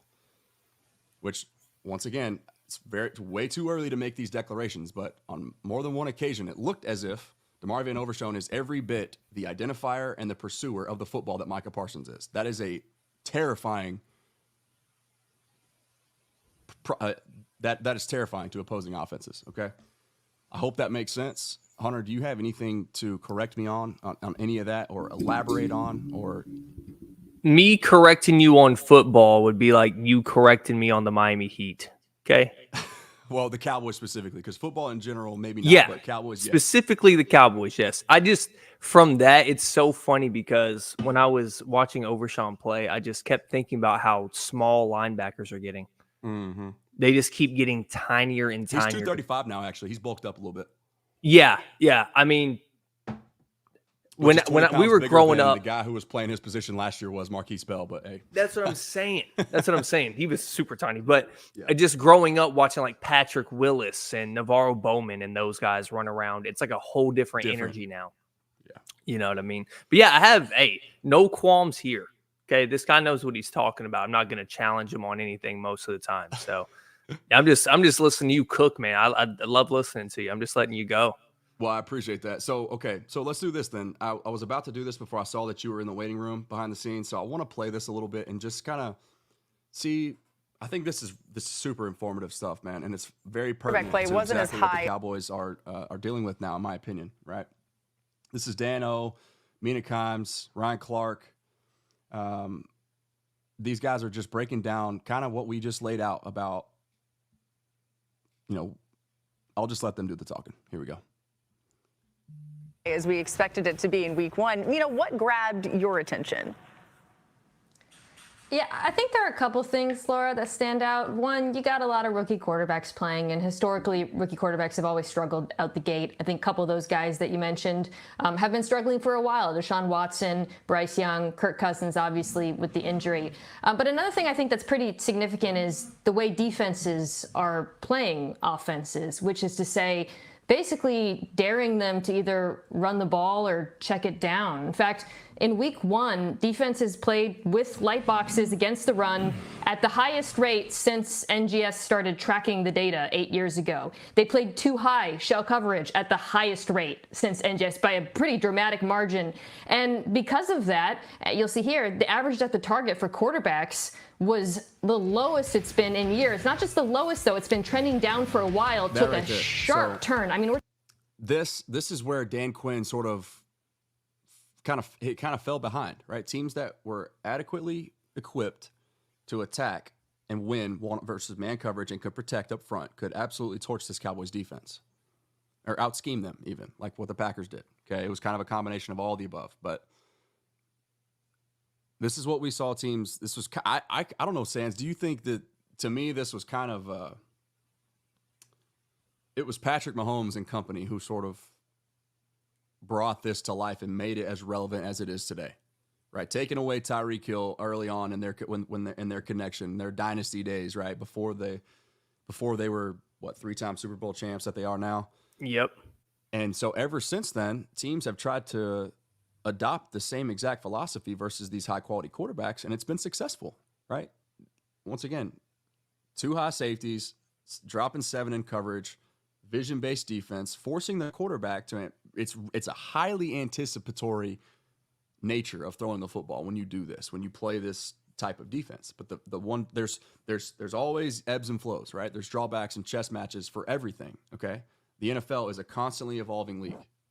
The offense will kind of trend upwards for a couple years, and then defenses will catch up, right? Linebackers get lighter, like Hunter was talking about earlier, to sort of be able to play the matchup game with running backs who are now all of a sudden motioning out and becoming receivers, and receivers who are, you guys get the picture, okay? It's constantly it's a pendulum, ever evolving, ever changing. But the drawback to that vision-based 2 high shells, drop 7 and coverage defense that I would expect to see on Sunday from Dennis Allen against the Cowboys is you're inviting the run. Teams who can run it, okay, sure. We'll run it all. We'll run it on you as long as you're inviting that. We'll keep doing that, and we'll force you out of that 2 high shell. And then when we get a man coverage look, we'll use our pre-snap motion to give our quarterback the tell, and then we'll hit you over the top and we'll beat you. That's how we'll get going. So it's constant chess match, right? Once again, this Cowboys team hasn't proven yet to me that they can be able to run their way out of those looks. That's why you hear me say all the time, help your quarterback out in the playoffs. I can't wait to figure out if they have started to sort of do some of those sorts of things. And the reason why I'm a little bit skeptical, right? Mike McCarthy, old school guy. Brian Schottenheimer even, old school guy. He's the youngest of the bunch, but still old school. Mike Solari, old school guy. Where's the newness going on? And I think that's partially what this team is kind of lacking right now. If there was a low-hanging fruit for me to just point my finger at one particular thing, I think the roster is complete, believe it or not. I really do. Terrence Parsons said the same thing. Law Nation said the same thing. If y'all listen to that hour-long discussion that we had, you saw a snippet at the beginning of this video. You heard that. And if Terrence Parsons is saying it, you can bet that Micah Parsons is the one that's also confirming it. There are no holes on this team anymore. No holes on the defense because you've got veterans who understand gap integrity and can actually they're the body type to occupy blockers to keep the second level free. And then now you have a people mover in the middle of your offensive line that majors in forklifting humans out of the way, getting downhill. Okay, but can they prove that they can actually use the personnel? And it's not about the who, right? Can they prove that they can fix the how? With these old school minded guys, Solari, Schottenheimer, McCarthy. They do have old coaches, but that's a completely different discussion. Andy Reid has consistently been at the forefront of the offensive evolution in this league. So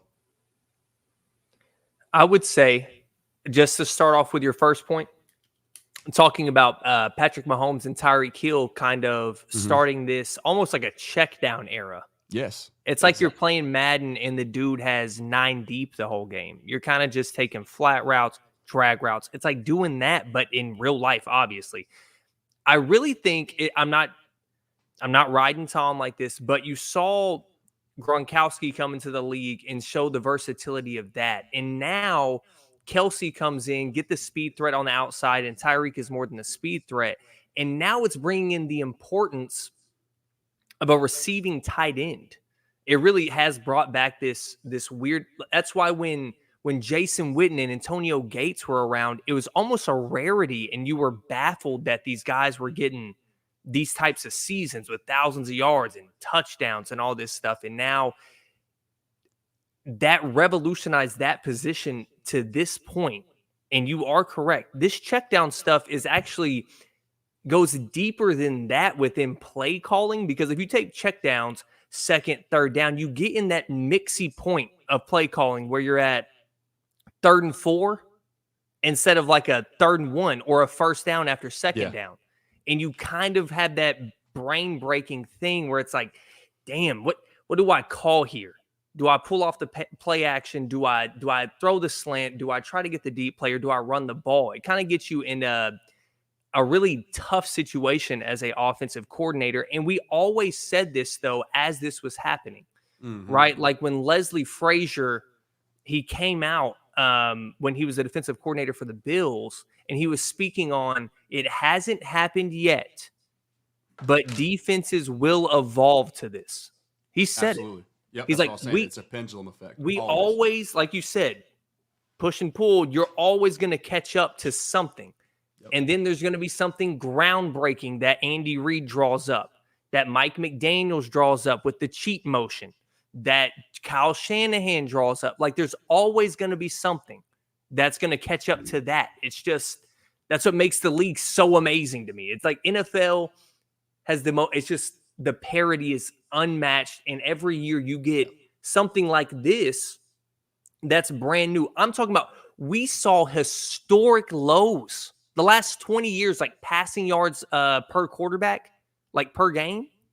It was the lowest it's been, I believe, since 2001. It was something brutally low. Bro, we had 3 quarterbacks not reach 150 yards.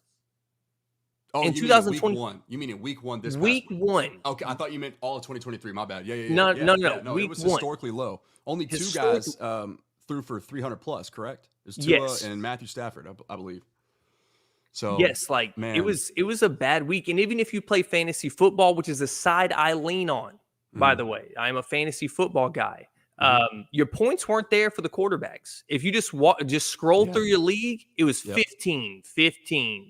And then somebody had Josh Allen, okay? Right. That's what, and Anthony Richardson, who threw 19 passes, man. He completed 9 passes. He just happened to get some bombs. Like, and it does have to sink into that preseason bag of the guys aren't playing. It is what it is. And I think that's kind of the jump they have. And that's why you can't come to conclusions after week 1. Correct. Exactly. That's a big point. That right here. All right, yeah, get him the hell. Well, wrong red button. All right, sorry about that. Here we go. Also, too, real quick, I don't know if y'all caught what he said a second ago, but I want to highlight it because I think it's incredibly important. Me too, Corbin. Shout out to us, man. Air 5. He mentioned cheat motion, and essentially, I was going nuts when I saw the Dolphins start to do this at a ridiculous rate last year, which what he means by cheat motion is essentially, I call it exit motion, cheat motion, kind of the same thing. But to me, exit just meaning like the motion is happening with the player in motion, moving away, exiting like away from the formation. So towards the boundary, basically, the sideline. So that's like, you see Tyreek Hill do this every week. But then the Cowboys, I got optimistic last year. I'm like, oh, wow, Mike McCarthy's actually copying and pasting things. But it was only in the passing game, which is so inexplicable to me. I didn't see him, like, sure, that was great. It unlocked CeeDee Lamb to a level that Cowboys, I mean, dude was setting records all over the place last year, okay? But, hey, can we copy and paste a split zone, like with, let's just simplify it. I'm not even going to get cute with the wordplay. Can we copy and paste motion in the run game as well? Is that too much to ask? I really don't think that it is. And you'll hear Dano, I don't want to belabor, I don't want to make this longer than it needs to be. So y'all go just watch that clip. It's still highlighted on the screen right now. I'm going to get me and Hunter back nice and big up on here. So y'all two good looking fellas. But look at us, man. I failed to mention as well another player that's kind of the X factor to me in this game, right? If the Cowboys don't show and prove that they can stop the run, once again, this should go without being said, but Alvin Kamara, different animal. different beast, different player than anybody that the Browns could throw at you, not named Nick Chubb a week ago. Okay, Jamal Williams, more physical, downhill, better vision, better ball carrier than anybody the Browns could throw at you. Okay, now this Cowboys defense, this is not, shout out to Chris here, this is not your father's Dallas Cowboys of 2023. Okay, this is a much different run defense because of the schematic approach to stopping the run. I'm very confident saying that. Yes, it's one game. Do not jump to conclusions in week one, like Hunter said. I agree. But once again, the offseason sentiment all offseason long. It is not hard for this Cowboys team, this defense, to be better stopping the run than they were a year ago. That bar is very low. 29th in rush defense DVOA last year. 29th. Okay.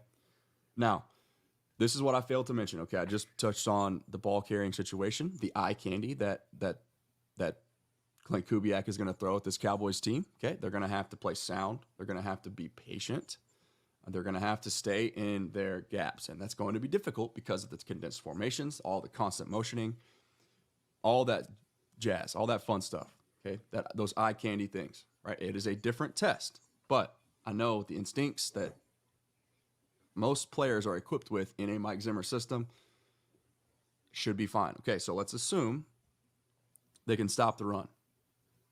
They can really handicap this offense. They will. But if they can't, if they prove that, or if they don't prove that they can stop the run, and they have to allocate more bodies into the box and have Donovan Wilson playing 8 yards off as opposed to 12 or 13, there's this one player, Hunter, that I know you are also an advocate of and familiar with, by the name of Rashid Shaheed. Mm-hmm. I call him Mr. Speed. And a little bit some next gen stats to sort of back up the caliber of player and speed that we're talking about here. Rising star in the NFL, by the way, caught a deep touchdown last week. Going to be many more where that came from in his career, this year or otherwise. Rashid Shaheed was the only player in the NFL last week to have 3 of the top fastest recorded speeds, or 3 of the top 20 fastest recorded speeds. Okay. Only one other player had one, and you brought this to my attention. You gave me the thought to go back and touch on it when you said Anthony Richardson. One other guy in the NFL had 2. Nobody else had more than that. So it was everybody had 1 except for Alec Pierce with 2 and Rashid Shaheed with 3 inside the top 20. 3 of the top 20 fastest recorded speeds in the NFL in week 1 per next gen stats. Okay. This dude can flat out fly. Like, we're talking about Tyreek Hill levels of verticality here. Okay. So if the Cowboys can't slow down the rushing attack from the Saints, which is markedly different than it was a year ago, with 2 really high quality veteran players, the contact balance and the physicality that they play with, respectively, Alvin Kamara, Jamal Williams, different beast, okay? We're going to find out how well this team can tackle, and we're going to find out how disciplined they are in their run fits. But assuming that they can do this, Rashid Shaheed can't beat you. But if you can't, then you have really big problems with a guy that can get behind the last level of your defense faster than the time that it takes Micah Parsons to win on his average pass rush down. And let's say 50% of the time. Okay. So I just wanted to acknowledge Rashid Shaheed as a potential game-breaking player for this team on Sunday. It's a guy that most people aren't familiar with yet. But guess what? It happens every year. First primetime game against the Dallas Cowboys on national television. Somebody that we hadn't really ever heard of yet, most people, steals the show because it's their time to shine, right? The spotlight is bigger than it's ever been.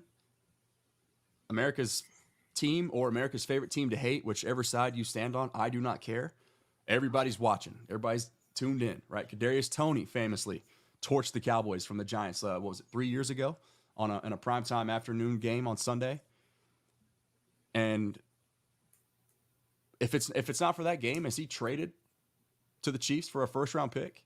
Is he, maybe not. I don't know. Who knows? But this could be, all that to say, this could be Rashid Shaheed's, his Coming out party. Coming out party, baby. Yeah. So I just really hope. Hold on. Can we address what you just said? Please. You said Kadarius Toney went for a first rounder. What did the Chiefs trade for him?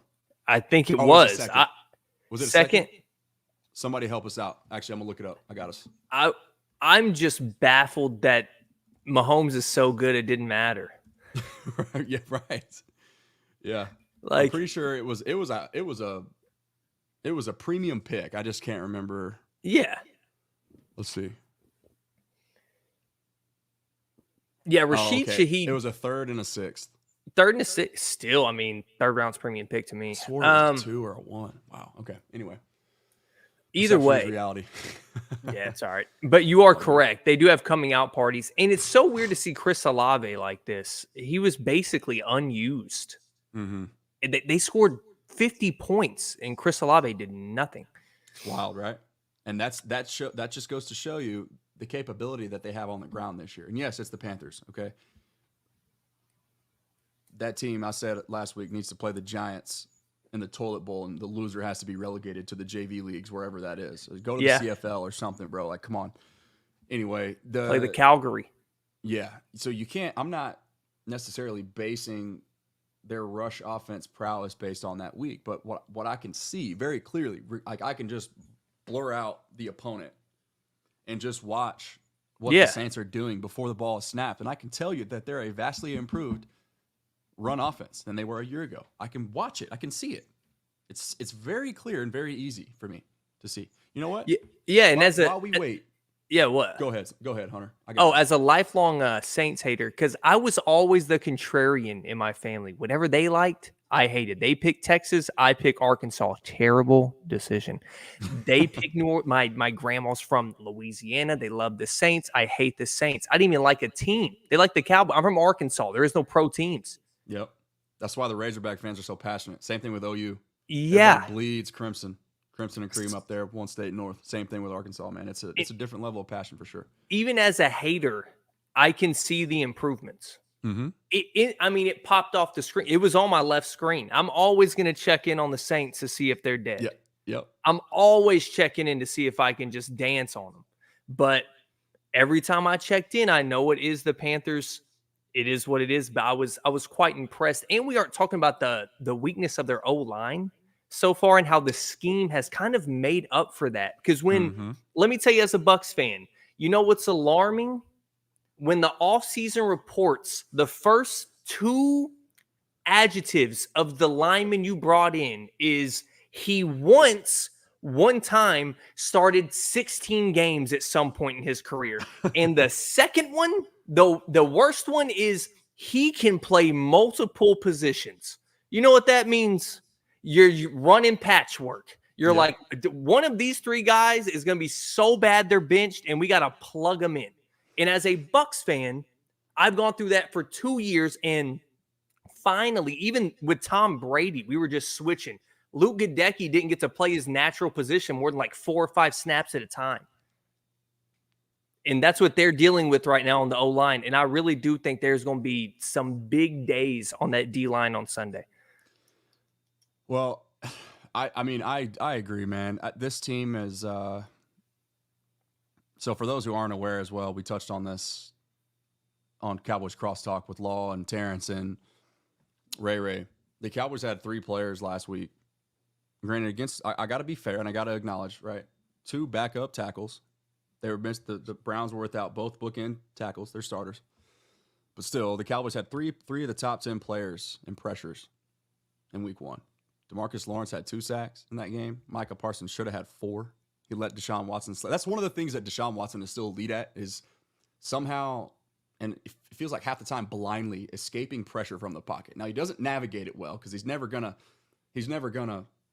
reset his feet, navigate the pocket, and deliver like from within the pocket. Usually, he's escaping and he's looking, his head's down to get out, but he's looking to make plays on the run and on the fly, and he did that. It's just as far as escaping pressure. The Cowboys' numbers defensively should have looked a lot different than they even did already with their pressure percentage. I think they had 29 total pressures on 46 dropbacks, something insane like that. It was an alarming number. But DeMarcus Lawrence and Micah Parsons accounted for 18. So do the math, divided by 2. It's roughly 9 apiece, right? And then rookie defensive end, Marshawn Nealon, had 6 of his own. So there's about 25 pressures right there between 3 guys. And that was 3 of the top 10 last week across the entire league. But, just looking at, I mean, you guys, you can see it on the screen here. Just seeing some of what they do. Like, look, I mean, you're seeing activity, right? Before the ball is snapped, and they're getting the ball out quick. They're getting their big boys in space, and that's an extension of the run game right there. That's something that you didn't see the Saints do a year ago. But Clint Kubiak has completely revitalized this offense. Taking them, like I said, I mentioned a minute ago, and there's that deep ball to Rashid Shaheed right there. Mr. Speed, there it is. But 29th, I think it was, bottom 3 in the league in terms of pre-snap motion and play action rate. And those are just 2 really easy things that you can do to help your quarterback out. A veteran quarterback like Derek Carr that does know what he's seeing. Now, the downfield accuracy Sands touched on a minute ago, it's not what you're going to get from Dak. It's not what you're going to get from Pat. It's not what you're going to get from Josh. No, it's not. But if you're not pressuring him, the separation is going to hold with Rashid Shaheed, and they've already proven that they can, they can connect for big plays, for touchdowns. So I don't know, man. I think I've pretty much covered everything I wanted to talk about. If there's anything that you want to add in, please, man, by all means, take us home. I was just sitting here watching these plays. Yeah. I only saw 2 plays where he didn't have a play action that he threw in front of the line of scrimmage. And the Taysom Hill formation in the backfield with Kamara getting out in space with Olave, with Rashid Shaheed. I mean, that seems – it's either super complex, like, whoa, that's genius. But in 2024, to me, I'm not saying it's simple to have Taysom Hill in the backfield, but it's like, why haven't we tried this before? Yes. Yep.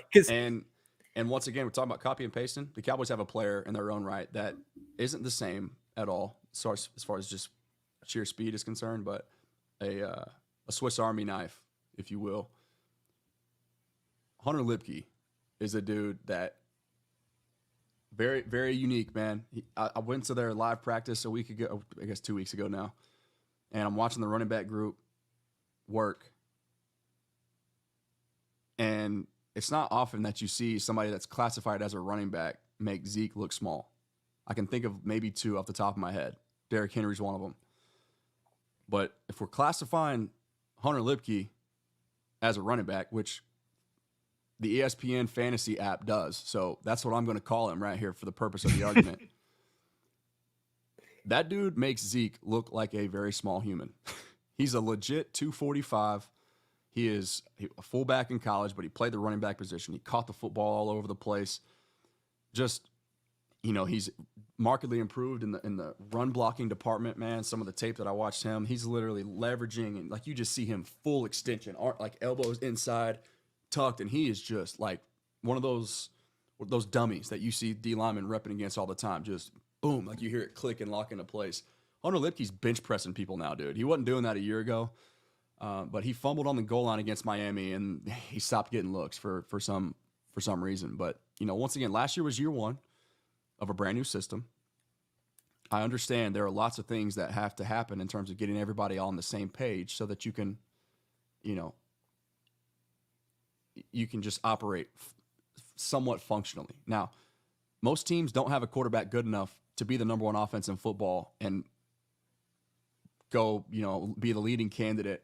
Still, statistically speaking, for the MVP trophy in year 1 of a brand new system. The Cowboys do, okay? But now you got an entire offseason. You're a full year removed from making the switch to the West Coast system, okay? All I'm saying, was hoping for, even. I'm advocating for. Invest all of your attention, your time, your focus on one thing and one thing only, offensively, and let your quarterback handle the rest. If you're Mike McCarthy, Mike Solari, their new offensive analyst that they brought in, once again, a guy that gave me hope from Boston College a year ago, Steve Shimko. He's an analyst now on this team. I was like, okay, this gives me a little bit of hope. They're trying new things, figuring out how to get more creative and marry their run and their pass game. Still hadn't happened yet, but all those guys, right? hyper focus all of your attention on one thing, and that is figure out the how when you're running the football. That's it. That's all I'm asking. Because clearly, it doesn't matter who's calling plays. It doesn't matter which system you're running. With number 4 upright and active, with at least one weapon like CeeDee Lamb that is healthy, you're going to have a top offense in football. Okay. Now, parlay that. Become like our guy Thanos over here. I am inevitable.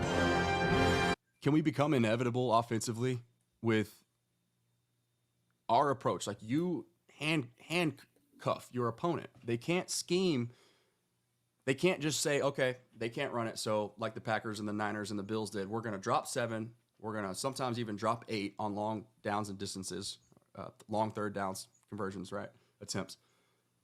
We're going to make him thread the needle on us, and we're going to intercept him at least once, because that's what happens. When a quarterback has a team that can't run the ball, it's all on him to build a lead so that your one-dimensional defense can rush the quarterback and play with the lead. But he's going to mess up when he's having to throw it into 7- and 8-man drops 40 times a game to try and win. It's just not a winning formula in the postseason. It doesn't work. So that's where I'm at, man. That's my punchline. All right. But I'm not ready to get off necessarily if you're not. What are you guys in the chat? I mean, this is he's our resident Arkansas Razorback, our Miami Heat expert. I'm talking literally, this dude's he's gonna quit his day job one of these days here soon, if he'll believe in himself as much as I do, and freaking kill it in this business, in this space, in that world. Just his NBA brain is crazy. I can't wait for the world to see it. And then on top of that, he's also our resident Tampa Bay Buccaneer. So, fantasy expert, man. I'm telling you, get your questions in. Let's hang out for a little bit. It's Friday night. We got 10:30 right now. Been going for about an hour 49. You good on time, Hunter? What's your What? I ain't got nothing to do. I ain't got no babies. I got a dog and a woman sitting in there watching TV, man. She's chilling. Shout out to Nia. Hey, tell her I said hi real quick if she can hear me. Tell I her will. I said hi. But Lando said hi, babe. Nothing. She said, huh? Huh? Oh, Nia. Anyway, Nothing, sweetie. Yeah. Is it just me, or has the comment section been stagnant since 10:23? You guys been talking in here, or is my stream messing up? So a lot of these people that are commenting, because when I was in it, a lot of people's comments weren't popping up. If you want your comments to pop up, you got to subscribe, guys. You got to subscribe. There's a lot of comments flowing, going crazy, and they just weren't showing up because it's on subscribe mode, which is totally fine. Maybe that's why. Okay. Yeah. Hey, see, we're troubleshooting up in here. We'll get it figured out. But yeah, it's part of it, that's man. Good to know. Probably the worst part of being, trying to get into the content space is that technology, man. It'll get you. It'll get you bad. So yeah, I mean, think about it, dude. You and I, we know how it goes. Like, you know how difficult it is to produce and host your own show. All the top podcasts and networks in the world, everybody that you listen to, most cases. And that's why Skywalker Steel is so impressive at what he does, because he's the producer and the host of his own show as well.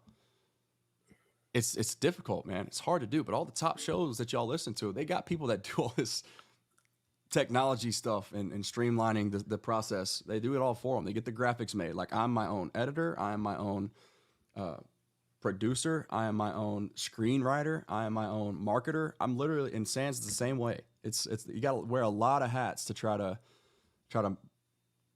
make up ground in this space, man, because it is kind of competitive. But anyway, yeah, Leadfoot back in the building. He says, I'm fired up to see this game. Me too, man. I can't wait.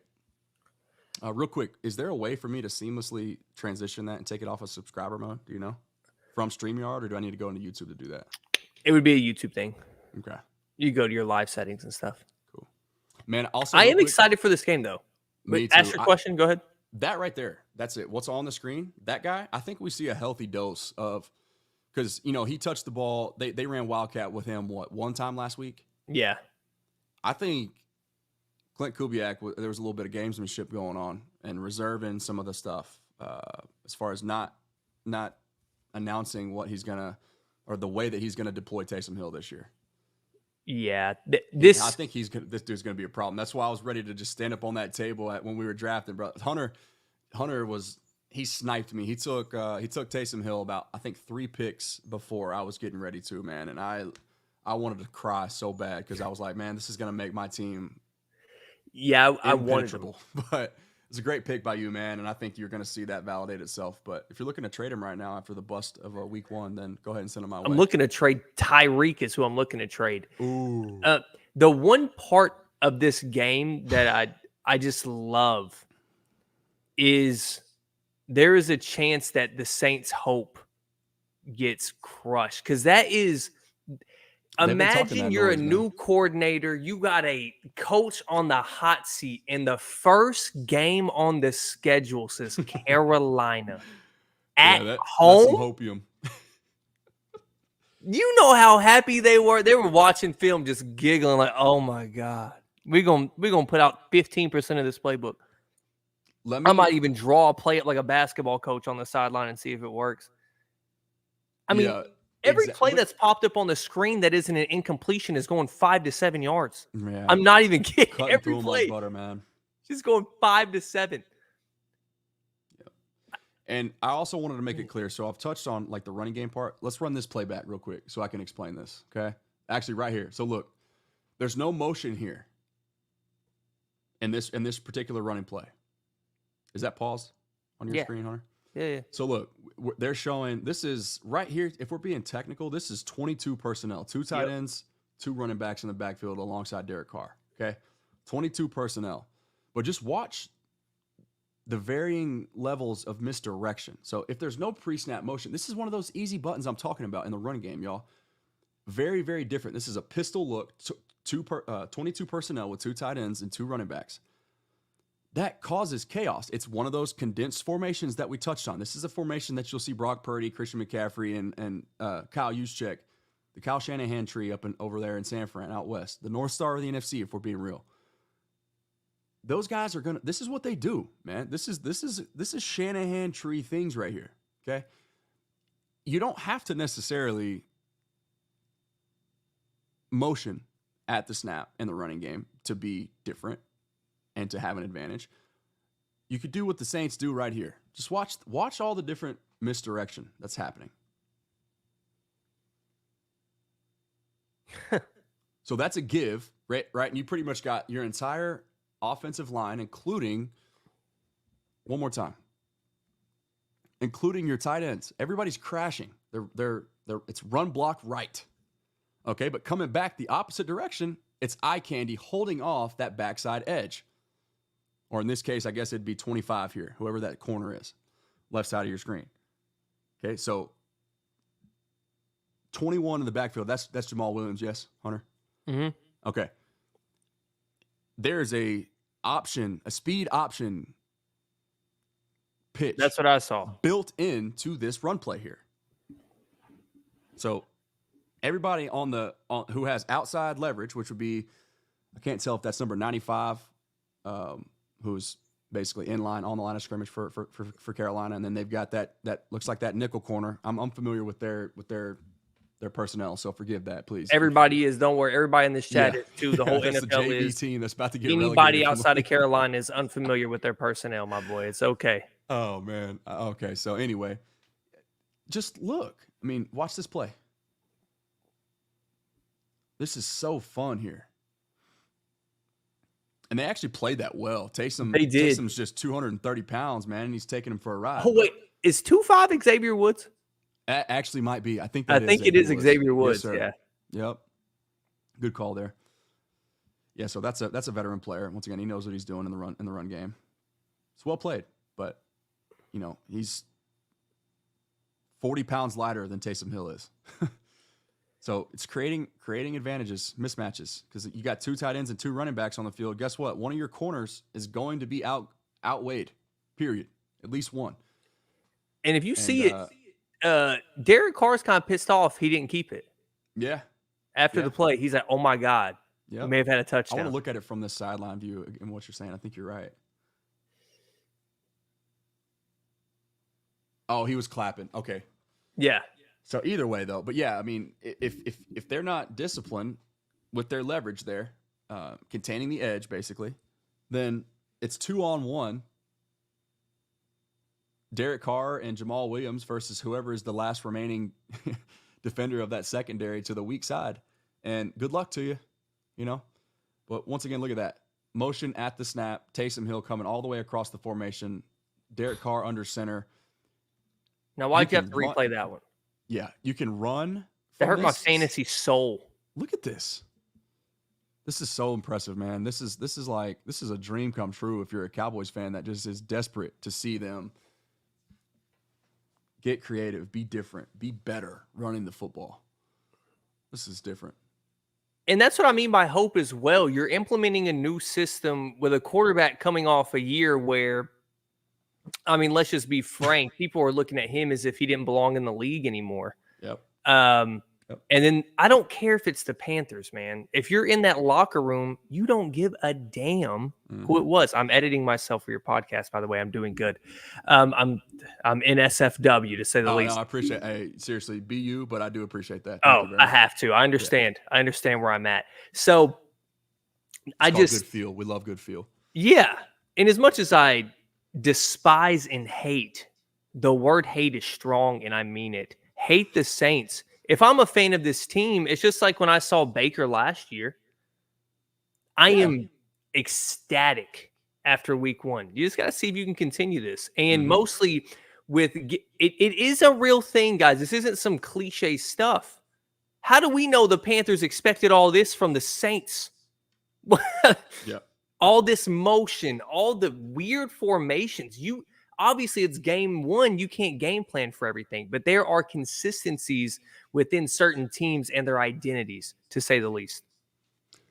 Yeah, I love that. And, you know, on the fly here, I just came up with, or I just noticed something else that I wanted to touch on and maybe get your opinion on.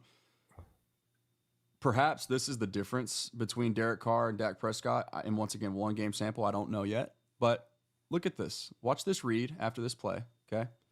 We're going to see it again. I want y'all to watch Juwan Johnson. I'm about to say the cross are wide open.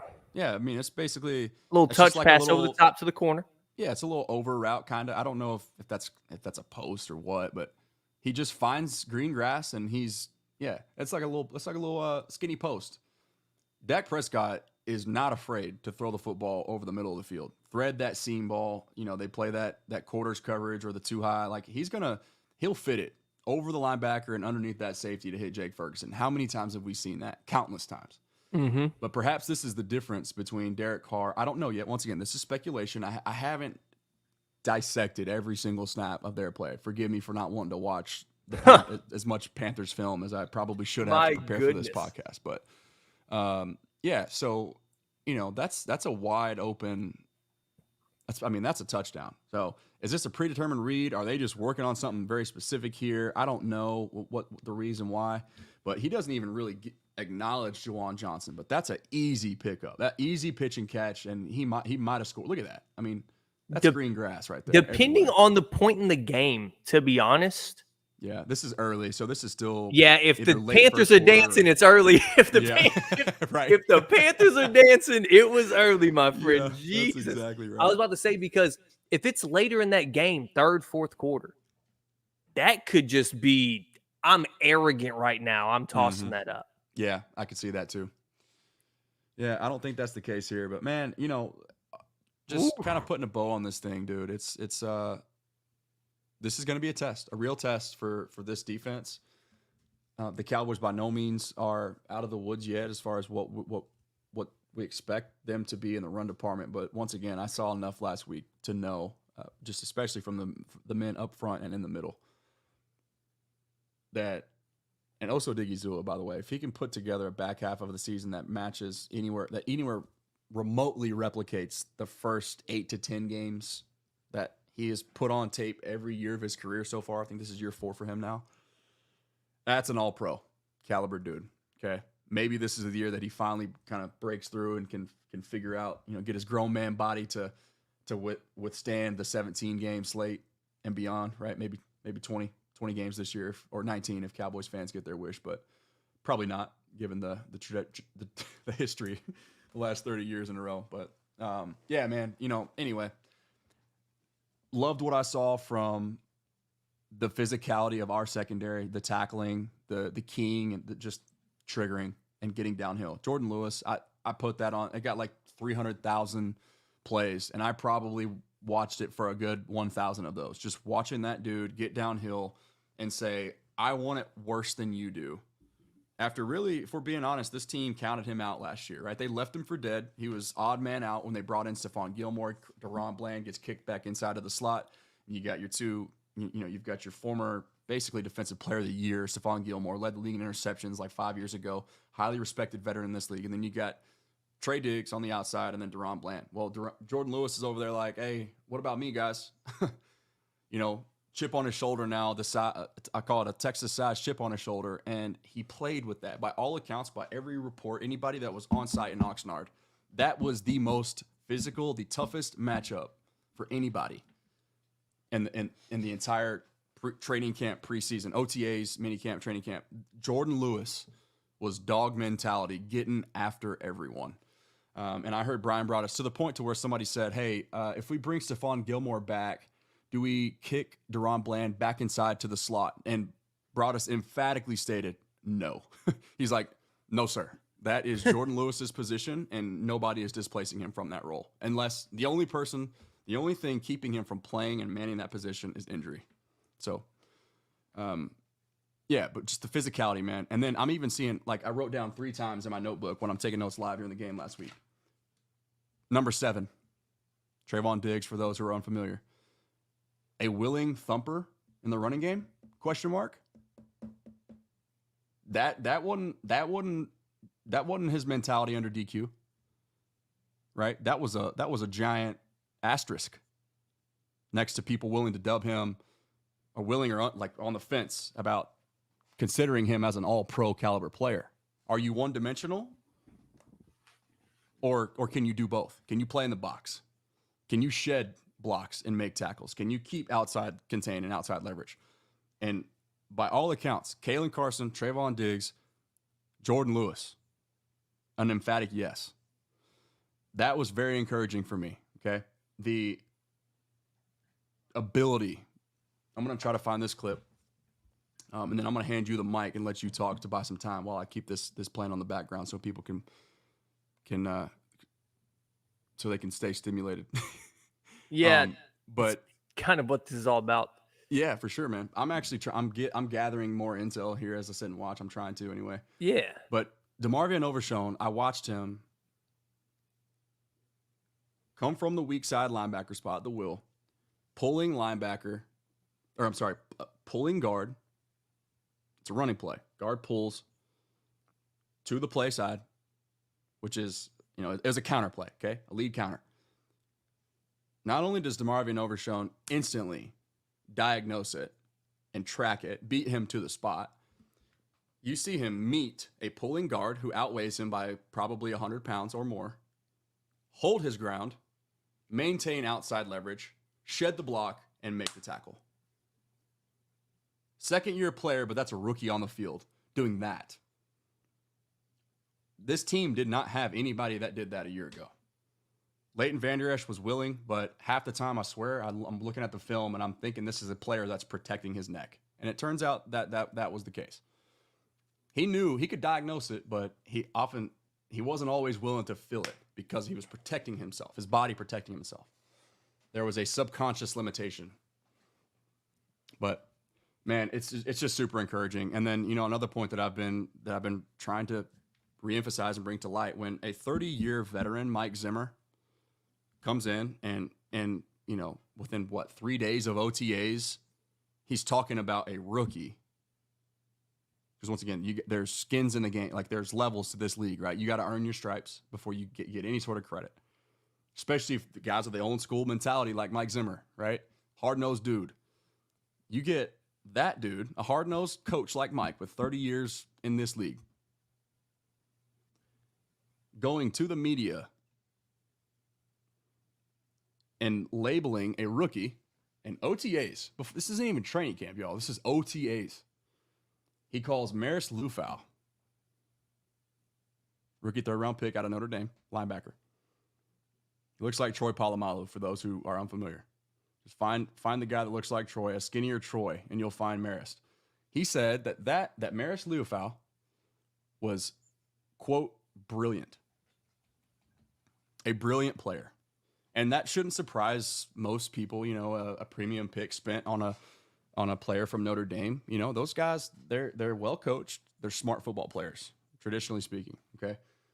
But you parlay that, though. But what I'm getting at is that level of brilliance marked with also some semblance of, and I mean this in the best way possible, recklessness. A guy who is willing to get downhill and to do the exact same thing we saw DeMarvion Overshown do repeatedly last week. If those are your third and fourth best linebackers on this team, which I'm not saying DeMarvion Overshown is, but on the depth chart, that was the case.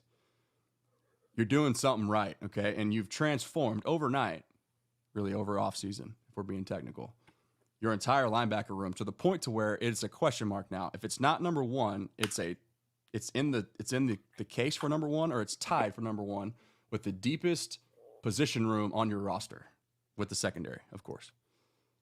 And that's wild to me, man. So Sean Lee's brain into Demo's body. Well, so Corbin, part of what I was getting at there is the ability to diagnose and trigger on what he's seeing. One game sample size. Once again, I'm not going to get carried away here. This is coming from a guy who I covered DeMarvion Overshown in his time at Texas. I'm very well familiar with his skill set. And Hunter Sands sat in my living room when we drafted him, and I raised an eyebrow kind of as a, that's a dude. He's going to play linebacker. He's a little bit light. Didn't really show the ability to play backwards. Like if he's not coming forward, he's a much different player. How well can he process information, and how well can he shed blocks? That was my question. I was saying those things in my living room live. And I'm a Texas fan saying that. But I was trying to be honest with myself. Now, he's a completely different dude, completely different player. Listen to Micah Parsons. I talked to his brother just 3 days ago on Wednesday, Terrence. Man, it's night and day different. But DeMarvion, every single day, in the team meeting, in the linebacker rooms, staying late, watching film, getting help, just attached at the hip to Micah, and all offseason long attached at the hip to Eric Kendricks. I love hearing that from me. Those are the types of things that I'm looking for. Like the energy on the sideline. Go watch Sounds of the Sideline. You can just tell, you can see. Terrence Parsons is telling me what Micah is telling him. This team they're re-energized because they're learning things about just the basic levels of football and defenses that they hadn't yet been taught. And then you go and hear them. They're doubling down. Not only are they telling Terrence that, but they're telling the media this. Trayvon and Micah are both like, yeah, y'all haven't seen anything yet. We ran 3 basic, I think Trey said 3 calls. We ran 3 calls last week. There's about 50. And part of that 50, what he's referring to is just the different ways in which, like we talked about earlier, they're going to roll the coverage. They're going to give you something pre-snap, and then the coverage, what you see before the ball is snapped is completely different than what the quarterback's going to see after it. So you are forcing that quarterback to process information. And you're meeting the offense at the chess match. You're meeting them there. You're playing games the same way that they're trying to get you to do certain things. Now, you flip the switch, and all of a sudden you're doing the same thing right back at them. You're turning the table. So it's just, man, the more I study this, the more I look into this, the history, and, Mike Zimmer routinely in his time as a head coach, when he wasn't even really hyper-focused on defense specifically. Yes, he was the defensive coordinator technically, but he was the head coach there, overseeing everything. Those were top 5 defenses in his tenure in Minnesota. But this personnel that he's got on this roster is better than it was there. So I don't know, man. Like I said, I was very skeptical of their ability to shorten the learning curve because it is a new system. But, we just saw the offense have no issues in a brand new system in year 1 last year. So why can't the defense do the same thing? Got all this talent, man. And if last week was just any hint as to what's to come, they don't even really have everything figured out yet. It was a vanilla approach. What could they be 16, 17, 18 weeks from now? That's what fires me up.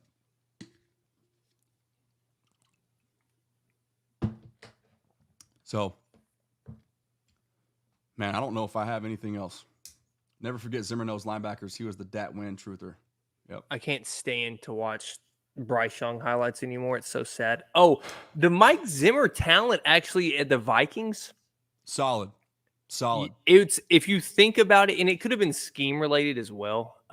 Danielle Hunter, obviously not, but Anthony Barr was like a superstar.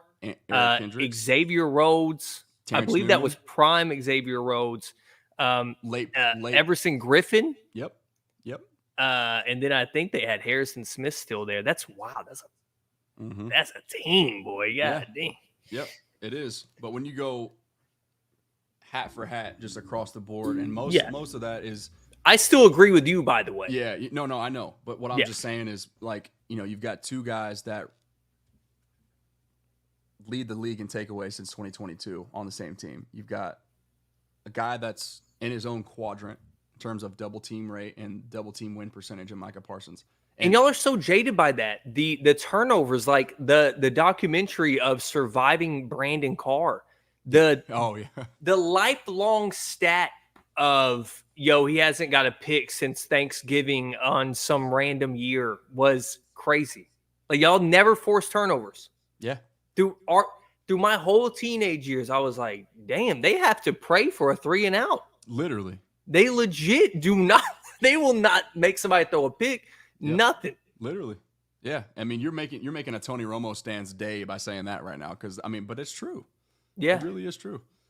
Yeah, it's just wild the turnaround, but either way, we got to watch it play out. We'll see, but listening to the sounds from the sideline and just some of the things that Mike Zimmer is saying, man, he's saying without batting an eye, just these very confident things, just coach speak things, but he's like, yeah, y'all haven't seen anything yet. Just wait. So yeah, and you've posted multiple things on it. I know you just posted the Tom Brady one today, talking about how he's the hardest. Man, I love you. See, this is why you're here, man. I love you so much for reminding me about that. Keep going.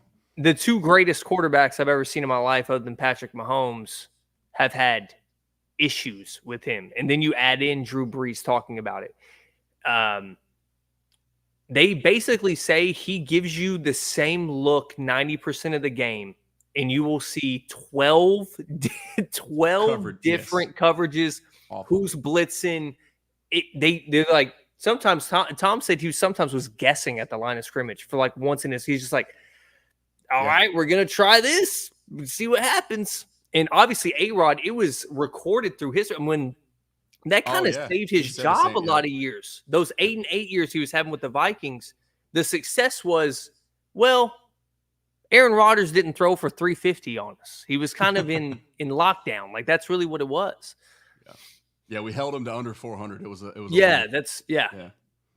So here's what Hunter's talking about. And thank you again for reminding me of that. I can't believe I was about to forget. I literally posted this. I remind you of your own content, dude.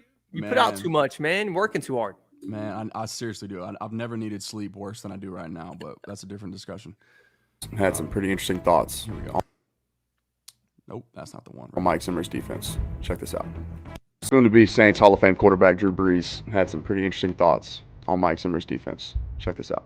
We played against Zim a bunch, and there's never a week that I expended more mental energy in getting prepared for a defense than going up against the Mike Zimmer defense. Because just like you said, the minute they walk up those two linebackers in the A-gaps, even if they're just bluffing, right, it gets you thinking so much about, man, where can I get the ball out? And what coverage are they potentially rolling to when they do bring some sort of a combination, whether it's both of these guys or they overload the right, they overload the left, they spin, is it spin into this quarters or this palms we used to call it? Or is it more 3-by-1? They're going to spend a single high. Like, where are my answers, right? How am I getting this thing protected down in distance, right? Like, what do we need to do to combat this? So it was, man, it took so much mental energy. And we had to have such a precise plan for all of it. So, yeah, bottom line is, if you don't have a plan, he will make you look stupid. And you will not get a third down pass off, right? It's that good a scheme. So they got to work that out. That right there is the perfect preview. We played against He will make you look stupid. Drew Brees said that. That's Drew Brees. 70% completion. Hall of Famer in 2026. Drew Brees. Yeah. All-time, no, he's not all-time anymore, but he was at one point the all-time leading passer in NFL history. Or did he? Tom broke it, right? I think he is. I thought Tom broke it. Am I crazy? Oh, no, you are right. You are right. I'm stupid. Tom Brady did. I keep forgetting, bro. Tom played for it. As we get older, as I get into almost 30 now, I forget how many sports I've watched, how much sports I've watched. And I forget just like the records and things. I can't keep up with them because they were standing for so long. Yeah. And now the new generation of people are just coming through and shattering them. Man, I mean, that's why. I'm trying to find my gum up in there. Mouth getting stale, talking too much.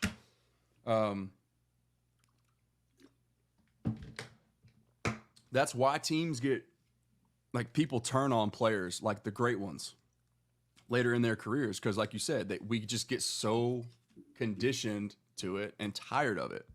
We, not me. We as in, like, critics and haters out there, right? There's no reason for LeBron to be as widely polarized as he is. It's just because people want to see you fail because it's the same reason we talked about that. Really, the post that kind of was the springboard for my career in this business was me kind of just trying to bring to light the reasons why there's so many, like why Dak is just so misunderstood by so many people. But it's the same exact discussion for Tom, for LeBron, for, you name ex-athlete here, right? The ex-NFL or just professional athlete stud over a long period of time. You even see it now. That people just, failure is common, and people want to see you fail. That's it. You see it now with Dion. Yeah, good. Dion was, dude. My mom was born in the 70s. That was every kid's kind of sports idol growing up in that era was Dion. Prime time, and I'm not saying he played in the 70s, but I'm saying that's when that generation saw him and kind of looked after him. And now you start. Sorry, I was reading the comments. Me yes, too. I should have known that. You know what? I should have been like, no, Tom. And we should have known anyways. Tom has all the records. But you see it now with Dion. They're like, you know what? He may build a good program here. We don't know yet. But he may build a good. Let's get him early. And this is the first time. Dion is like the Snoop Dogg of athletes. Your grandma knows him. Your mom knows him. Your little cousin knows him. And everybody loves him. And now there's a little door. Little door just to go into and hate on him. So, I mean, people gave up on Joe Burrow already. The hot takes I've seen on these networks have been, they're going to age poorly, guys. Yeah, they will. They will. Go ahead. And you know what? I am concerned about that risk, though. It does seem concerning. Long term. I'm not even talking about the water bottle thing. That was weird. But like him clenching it and stuff. Yeah. I don't know, man. I don't know. We might as well, bro. We ain't got nothing else to do. Let's just transition. Let's talk about broad scope, NFL. I mean, whatever. I'm chilling. She said that's the post that brought me to. I ride for Dak hard. Yeah. Hey, if I'm a fan, I just don't. And this is me like Landon. You preach Dak, so I'm not trying to just hammer this point over and over. Well, I don't think it can be overstated, really, even to this day, brother. Let me tell you something. I went through seasons of having Josh McCown, Ryan Fitzpatrick, and Jameis Winston splitting snaps. I saw my starting quarterback throw 30 interceptions. He threw 30 interceptions.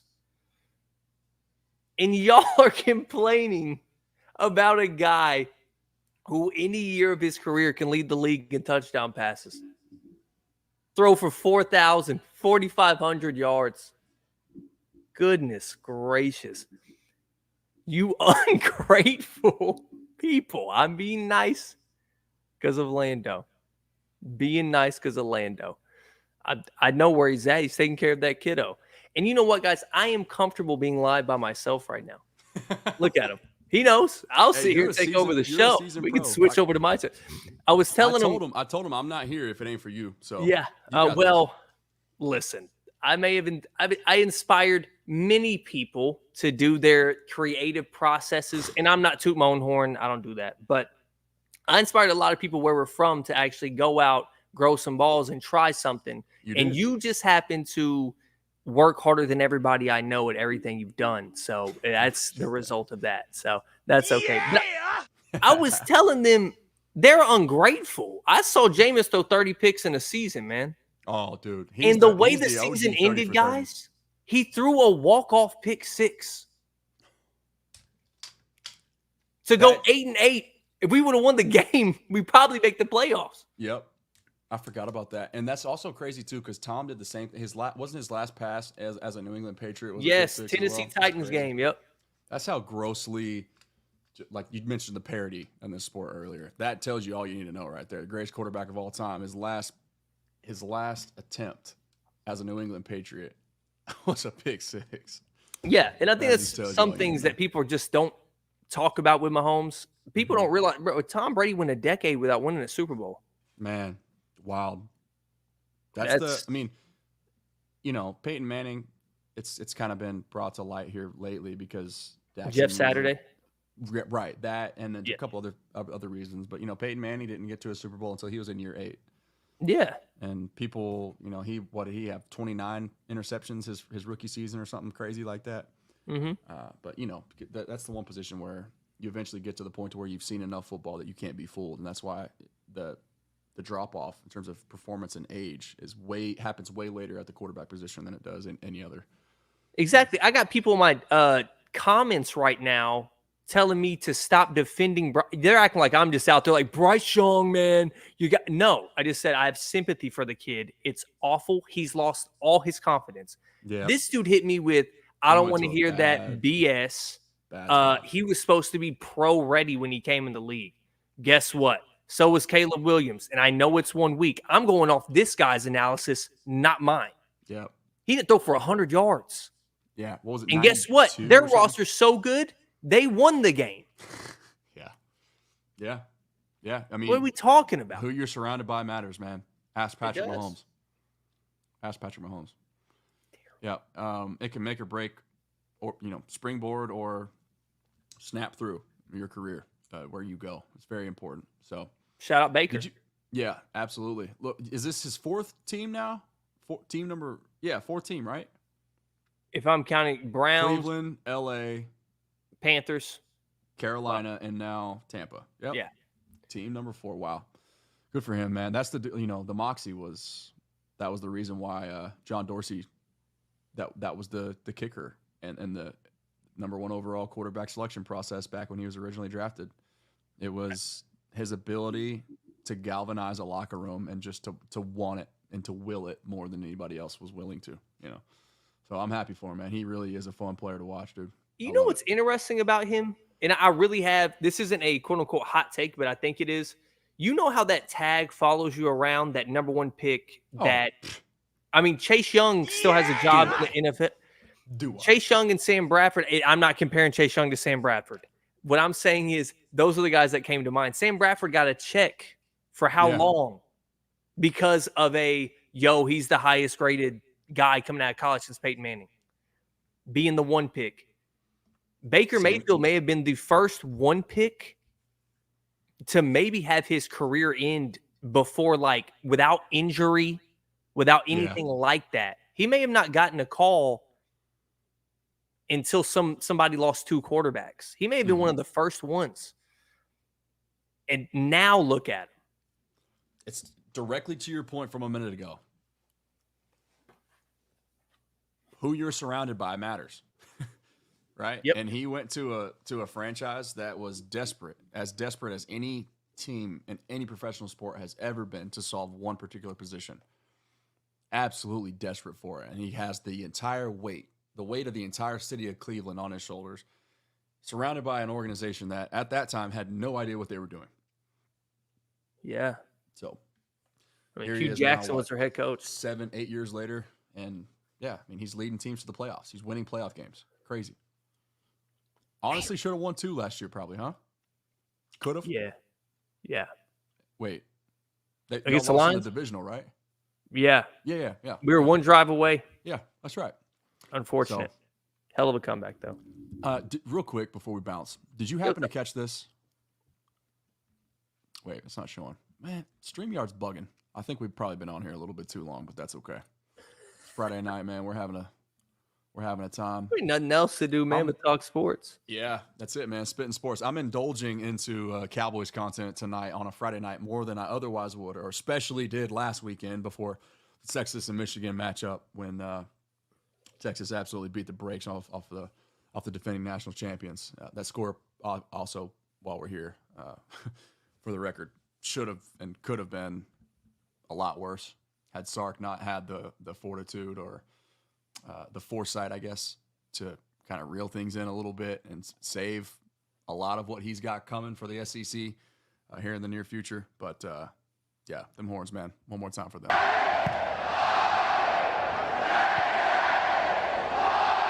Don't find me. Don't find me. Don't suspend me. Did you see this by chance? Yes, I saw the Trey Couple things about this too. Am I crazy or like seriously? I want your honest opinion. I don't think you're crazy. I don't think they're trading Jalen Wright though. Okay, I agree. That's it. In my mind, I could see that because of the previous connection, right? Is Mike McDaniel privy to the information that most people are either unwilling or unable to see in regards to Trey Lance and the absolutely undoubtedly two elite traits that he has at that particular position: arm strength and athleticism. Okay, that's what Kyle Shanahan was going for.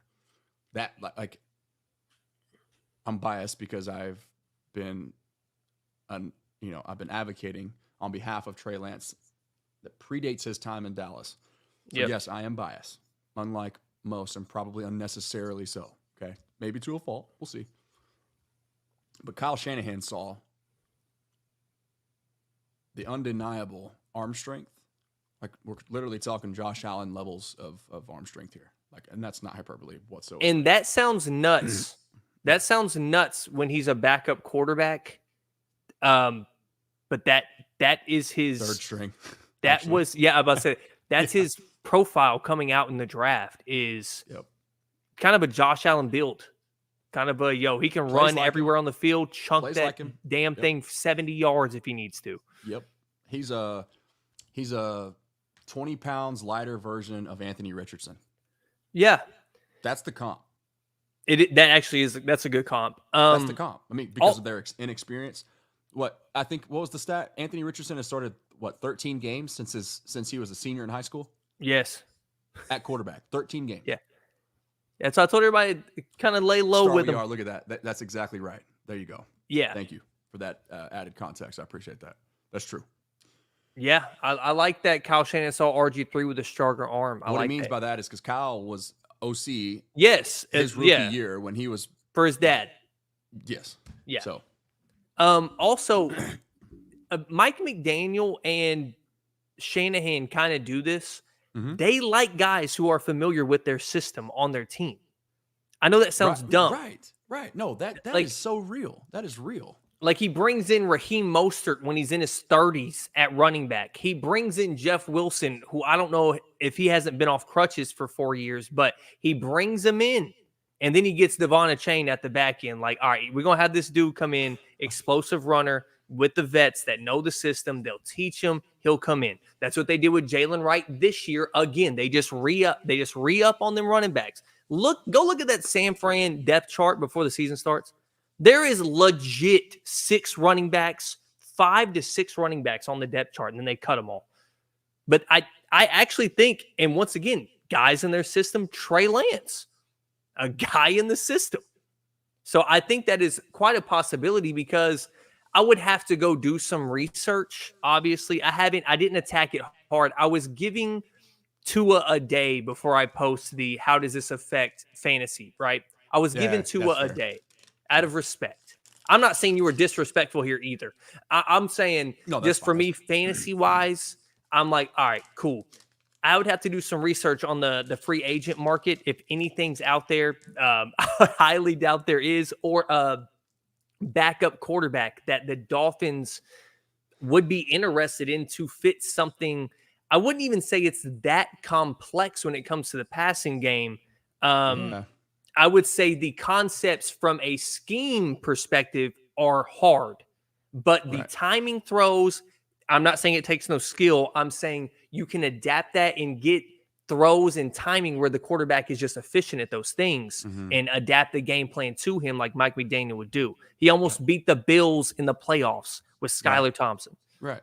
And so he can adapt to the situation. Yeah. I would just have to see who's out there. Familiarity with the language, right? Yes. He's obviously, he comes from that system.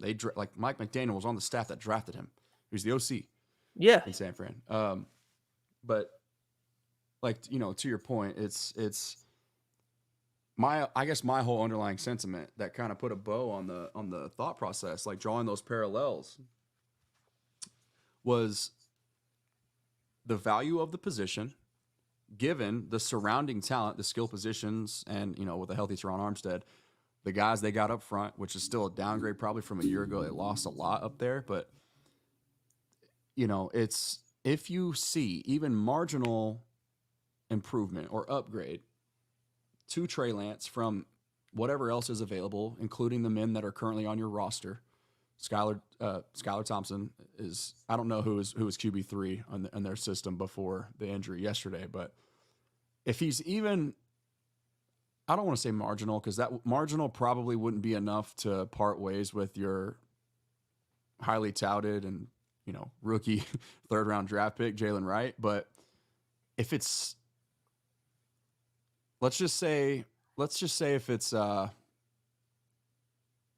just call it minimal. If he's minimally brings more to the table than anybody else that you would otherwise have, does the value of the position, is it enough to take precedent over parting ways with a young, promising, all-purpose caliber back, a guy that's at some point going to be the future of the backfield alongside Devon Achane? So the running back position, man, just for me, I get it. Like, so that's why I prefaced it. I was like, look, Dolphins fans are going to hate to hear this. They're going to think it's crazy, but I've come to acknowledge the position for what it is. I call it the most dependent, or it's the dependent variable, but it's the position that requires at minimum 5 other guys to do their job before you can do yours. Yeah. Right. It's the dependent variable in the offense. And the quarterback position in some ways is the same, but it's not quite to that same level, right? The ultimate team sport, no matter what, any position, it's going to matter who's playing next to you or in front of you or alongside you or whatever. But to me, and it's not like the league feels the same way. Just look at the value of it, right? How the highest paid running back relative to every other skill position, it's at the bottom of the list. Okay. Look at franchise tag money for an offensive guard relative to a running back. Tony Pollard was franchise tagged 2 seasons ago. $10.1 million was the value of the position relative. Top 10 highest paid running backs, divide them all together. What do you get? Add them up and divide them all. 10.1, right? It just the position has been devalued, and the league is understanding that it's not necessarily the who in the backfield. It's the how you run the football. Does that ring a bell to anyone? Yes, it should. It's the very reason why an undrafted free agent, Jordan Mason, can go out there and you can have somebody like Terrence Parsons, what he said earlier in the clip that I played, saying, do they even need Christian McCaffrey? The answer is yes, they do. But the point stands, okay? Jordan Mason can go out there and look like an all-pro behind the right system, the right surrounding skill talent, and behind a quality offensive line. So it's just a devalued position. And I know that, I'm sure that Mike McDaniel understands that. I'm sure that he's pleased with what he's seen from Devon Achane. Now, it's also the most oft injured position in sports. So having depth there, yeah, it's super important. But Does running back depth matter if you don't have the quarterback situation solved first? That's all. That's where my head was. Yeah. But I'm just curious what they do because obviously you want to see the evaluation for Tua. Tom Brady, bro. He's coming out of retirement. I mean, one of the best options. Yeah, I just keep seeing screenshots of Ryan Tannehill on my timeline. I literally searched Tyreek Hill once. Yeah, no. they're like they calling Tannehill right now. Yeah, that's what I would say too. Boy, yeah, you don't want that, Miami. I promise. I really do feel bad. I was shell shocked almost by that. And I'm not even like that. I'm not like that. I'm the insensitive one out of everybody. I turned away from the TV, couldn't even watch it. So I hope he's okay. Obviously, in life, I don't care about football. In life, I hope he's great. And we'll have to see what actually Andy Reid been putting the RB game on display since Kareem Hunt. Yes, KC has been the RB turnaround down to science. Yes, you are correct. They're kind of just flipping in and out, and I think a lot of teams have just brought that to the table. I mean, you can just look around the league and look at it. I mean, the amount of free agent signings that go, like a Deontay Foreman, who was very impactful on the Panthers when he had his chance to be, just gets signed up and he's in a rotation, even if he doesn't get on the field. I think he got cut after he got to the Bears, but either way, you just start seeing these rotations. The Steelers are running 3 backs. They're running 3 running backs right now. Mm-hmm. The Patriots did it forever. Dude, his Arthur Smith's freaking pet cat, man, Cordero Patterson. His career will never die. That's insane. Punt returner to getting 10 carries a game in his 30s. It's insane. Yep. Wild. I pulled this up because I was trying to rack my brain. When they mentioned the Chiefs running game, I immediately thought of Charkandrick West and Damian Williams and Darrell Williams. I couldn't think of the other one. Can you remember it off top who the other one is within the last 5 years who led them in rushing? There's one other one with a pretty unique name, I would say. Not kind of simple, but I can't. Spencer Ware. Spencer. You remember Spencer Ware? Ware. Yeah, dude, that's insane. He led the Chiefs in rushing. 2016, the last year that Alex Smith was the full-time starter there. But yeah, it's been a turnstile ever since, man. It's been Kareem Hunt, Damian Williams, Clyde Edwards-Helaire, Darrell Williams, Isaiah Pacheco. And Jerick McKinnon being a weapon out of the backfield. Yep. I mean. Yep. And now, I mean, dude, if Isaiah Pacheco has to miss time, a guy that was kicked to the curb on a team that still can't run the football right now. Samaje Perine. I promise you watch what happens. If Isaiah Pacheco misses time, Samaje Perine will be the most coveted, sought after, and productive running back in fantasy football for that 2, 3, 4, 5 week stretch. Guaranteed. Yep. No question in my mind. And it's because that system, they understand the how. The pass game is married to the running game. And the levels of creativity that you see, you're getting new wrinkles tossed in every other week. Bill Belichick, man, that's another thing too. If you haven't, I'm talking to you, Hunter, because I know you'll appreciate this as much as I do. His new podcast, have you seen that? I haven't. On YouTube now? I don't know what it is. When I'm making content, I try to stay away from sports content. Yep. It's like my thing. I don't know why.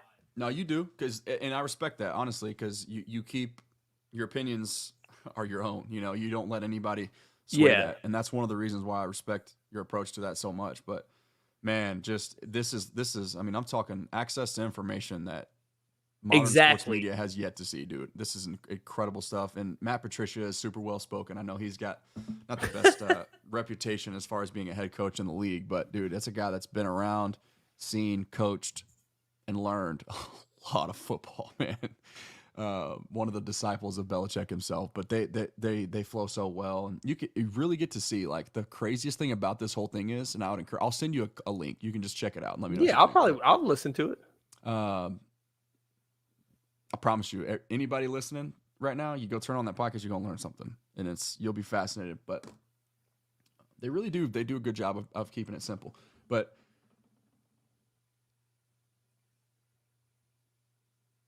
You know what? I completely lost my train of thought. So anyway, that was fun while it lasted. What was I saying?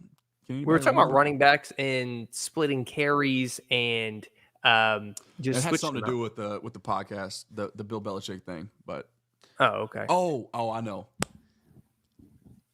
So you know how everybody kind of like come to know or understand Bill Belichick as like this kind of like a prick, I guess, for lack of a better term, like to the media, just from the way that he presented himself. Yeah, and the players always say differently. Right. So you see what the players have always seen and always told us in this podcast. He is such a vibrant character, like well-spoken, upbeat, good energy, but direct and straight to the point. Like that, the level of sternness doesn't really change, but yeah, man, you see a completely different personality, different side of Bill. He just like embodied and owned this aura, I guess, just out of spite for the media and all the BS questions that he had to answer. You kind of saw it with the Peyton and Eli Monday Night Football thing. They had him on during halftime, I believe. He was cracking jokes and all that. So it's pretty entertaining, to be honest. Man, I don't. Most people, I know Chris is one of them who's kind of outspoken against that. Like he's more the traditionalist in that regard. Like I'm not trying to hear a bunch of slaps, in the background while I'm trying to watch the game. I want the live broadcast. I want the crowd noise, and I completely resonate with that. I do not really love when Peyton and Eli bring guests on. Like I don't like to listen to that broadcast when there's like they bring Adam Sandler on. Exactly. I'm like, all right, back to Joe Buck. Right. Yeah. Yeah. But when it's just them two, though, you're getting access that you wouldn't otherwise ever be able to have. Like you're just like watching Peyton. He's so locked in. Like he can't even really talk because he's focused so much. And you're getting raw, you're getting real, and you're getting levels of football that are in a lot of ways incomprehensible from Peyton. And then their dynamic, just being brothers, is cool. Just the way that they always poke and prod at each other. The marketing tool of using one of the most popular athletes really of our generation as a quarterback and stuff, just beloved. Peyton Manning is beloved, and using him for the casual fan and even a younger audience to kind of blend in with the football scope is kind of what they were going with there probably. Yeah, I could see that. It's been good though, man. The ratings have continued to go up each and every year, and as long as they're doing it, I'll be tuned in. And in between those guest feature segments that they do, but man, they do great work. So anyway, I think it's about that time, brother. Tell all the people in here real quick. 17 of y'all still hanging out with us. I'd be remiss if I didn't mention the QR code that you see there at the top right screen. That is the official 4K camera fund of the Lando show. Okay. If you missed it at the top, you can, whatever you feel led or compelled, if you have the financial freedom to support the show, please do so there. That will change, though. It's subject to change as of today, actually. I just unlocked the official partnership. I'm officially a partner of YouTube Studios, so a lot of hard work has gone into this. I'm proud to say that, and yeah, thank you for the clap. I'll let my guy All right. kind of get a word, too. It's just been a fun process, and once again, salute to you. It's cool that you're here on the day that I finally unlock it, because seriously, without you, man, I probably wouldn't have had the courage to even think about starting it. But it's been fun. So needless to say, the super chat feature will be unlocked. So lives here in the future, you guys will have that functionality without having to scan a QR code and do all that fun stuff. But yeah, the official QR code of the Lando Show 4K camera upgrade. That's the next upgrade for the program, so y'all can catch me and all my my truths, lies, and otherwise in actual 4K and not 1080p. So bingo, there you go. Hunter, though, man, thanks again for being here. You're the best, dude. Freaking love you. I love your perspective. I love the way that you convey things. You have a completely different style than I do, but freaking works, man. I love to say the least. I love it, and that's why we're gonna work well together someday. Like we obviously did today, but we're gonna work well together in the future. I've been telling you, I'm speaking it into existence, and I'm finally starting to actually see the potential and like the light at the end of the tunnel as far as you and I and whoever else wants to hop on board getting to do this for a living, brother. Because we're a very unique friend group just in regards to the amount of guys that have stuck together. This is one of my high school friends here. We go way back. Most people don't stay in touch with more than one or two high school buddies, but we've got an entire group that it's like a handful and then some that's constantly challenging each other and just challenging perspectives. But we're nuts for it. We live, breathe, and die, literally, by this. And so, thank you for being here. Thanks for getting me started and being one of the springboards to get me to this point. But I'm going to shut up. I'm going to let you tell everybody where they can find you, brother, because you do deserve your own platform, and I know you're going to get it one day soon. Thank you. So I'm on everything. I'm doing better now. I told Landon, I gave myself a year timeline. I'm posting clips. I'm doing everything. I'm mostly a fantasy football NBA guy. Yep. But that's kind of my bag. That's what I do. So that's your lane. I love that. Yeah, you can go and find me in the comments section. My podcast is Shooting the with Sands. Yep. I'm not going to spell it out for you. It's a long one. So go ahead. You find me in the comment section. Go subscribe. Go like. And on my Twitter and Instagram and all that, it's actually just on the title of the video. Just put that in your @ and then there you go. I'm right there. I'm on TikTok, everything, man. So y'all show me some love. And my style, I'll let you know. NSFW, I've been editing it down a little bit, and I make a lot of inappropriate jokes, but we got different styles, but that's why we work, right? So that's right. Absolutely, man. Thank you for having me on, by the way. It's been awesome. You guys, if you liked him or if you didn't like him, get over it because he's coming back on the show. He's going to be a regular feature here, and maybe we'll make this a weekly Friday night thing if it's if it works. We'll totally down. It's actually, let me get this message out. 1 minute, 2 minutes. Been so cool to see you grow your platform. An optimistic, hardworking human who is screw the podcast and shit. 10 out of 10 tier 1 dad, husband, son, friend, all that, man. Y'all don't understand. This dude does it all. Honestly, it's been amazing to watch you do this. I haven't hated for 1 second in my life. Never envy, nothing. Just love. And that's one of the reasons why I've always tried to support you and reciprocate that because it's true. It's exactly right. Yeah. Thank you. Appreciate that. So give it up for my boy. We will be back soon. Don't worry. If you need real fantasy advice and not Twitter bots, man, go hop on the channel. Go look at I've already hit like 17 of my takes already, man. Go. Get out of here. And also, too, I'll concede you were right about the DeAndre Swift versus Rashad Penny thing last year. We had like a little side bet behind who would lead the Eagles backfield and touches, carries, and all that jazz. But yeah, man, that's it. We're gonna sign off here, and we're gonna talk to y'all soon. I don't know when that's gonna be. I'll let you know. Stay tuned. Twitter's the best way to keep up to date with me and all my delayed start times on my lives. Okay, because things happen. Like I told you, as we kicked off the show, got 2 babies up in here. It's very difficult for me to be punctual, and I already struggle in that department even before kids showed up. So my wife can attest to that. Facts. I've had him as a guest before. Yeah. See, there you go. Verified right here. But hey, man, y'all know the drill. Hit that like button for me. Yep. Hit that subscribe button for me and for Hunter. Yeah. Thank you. And remember, prayer changes things. Let go and let God. The war is already won. Love y'all. Talk to you soon. Go Cowboys. Dose.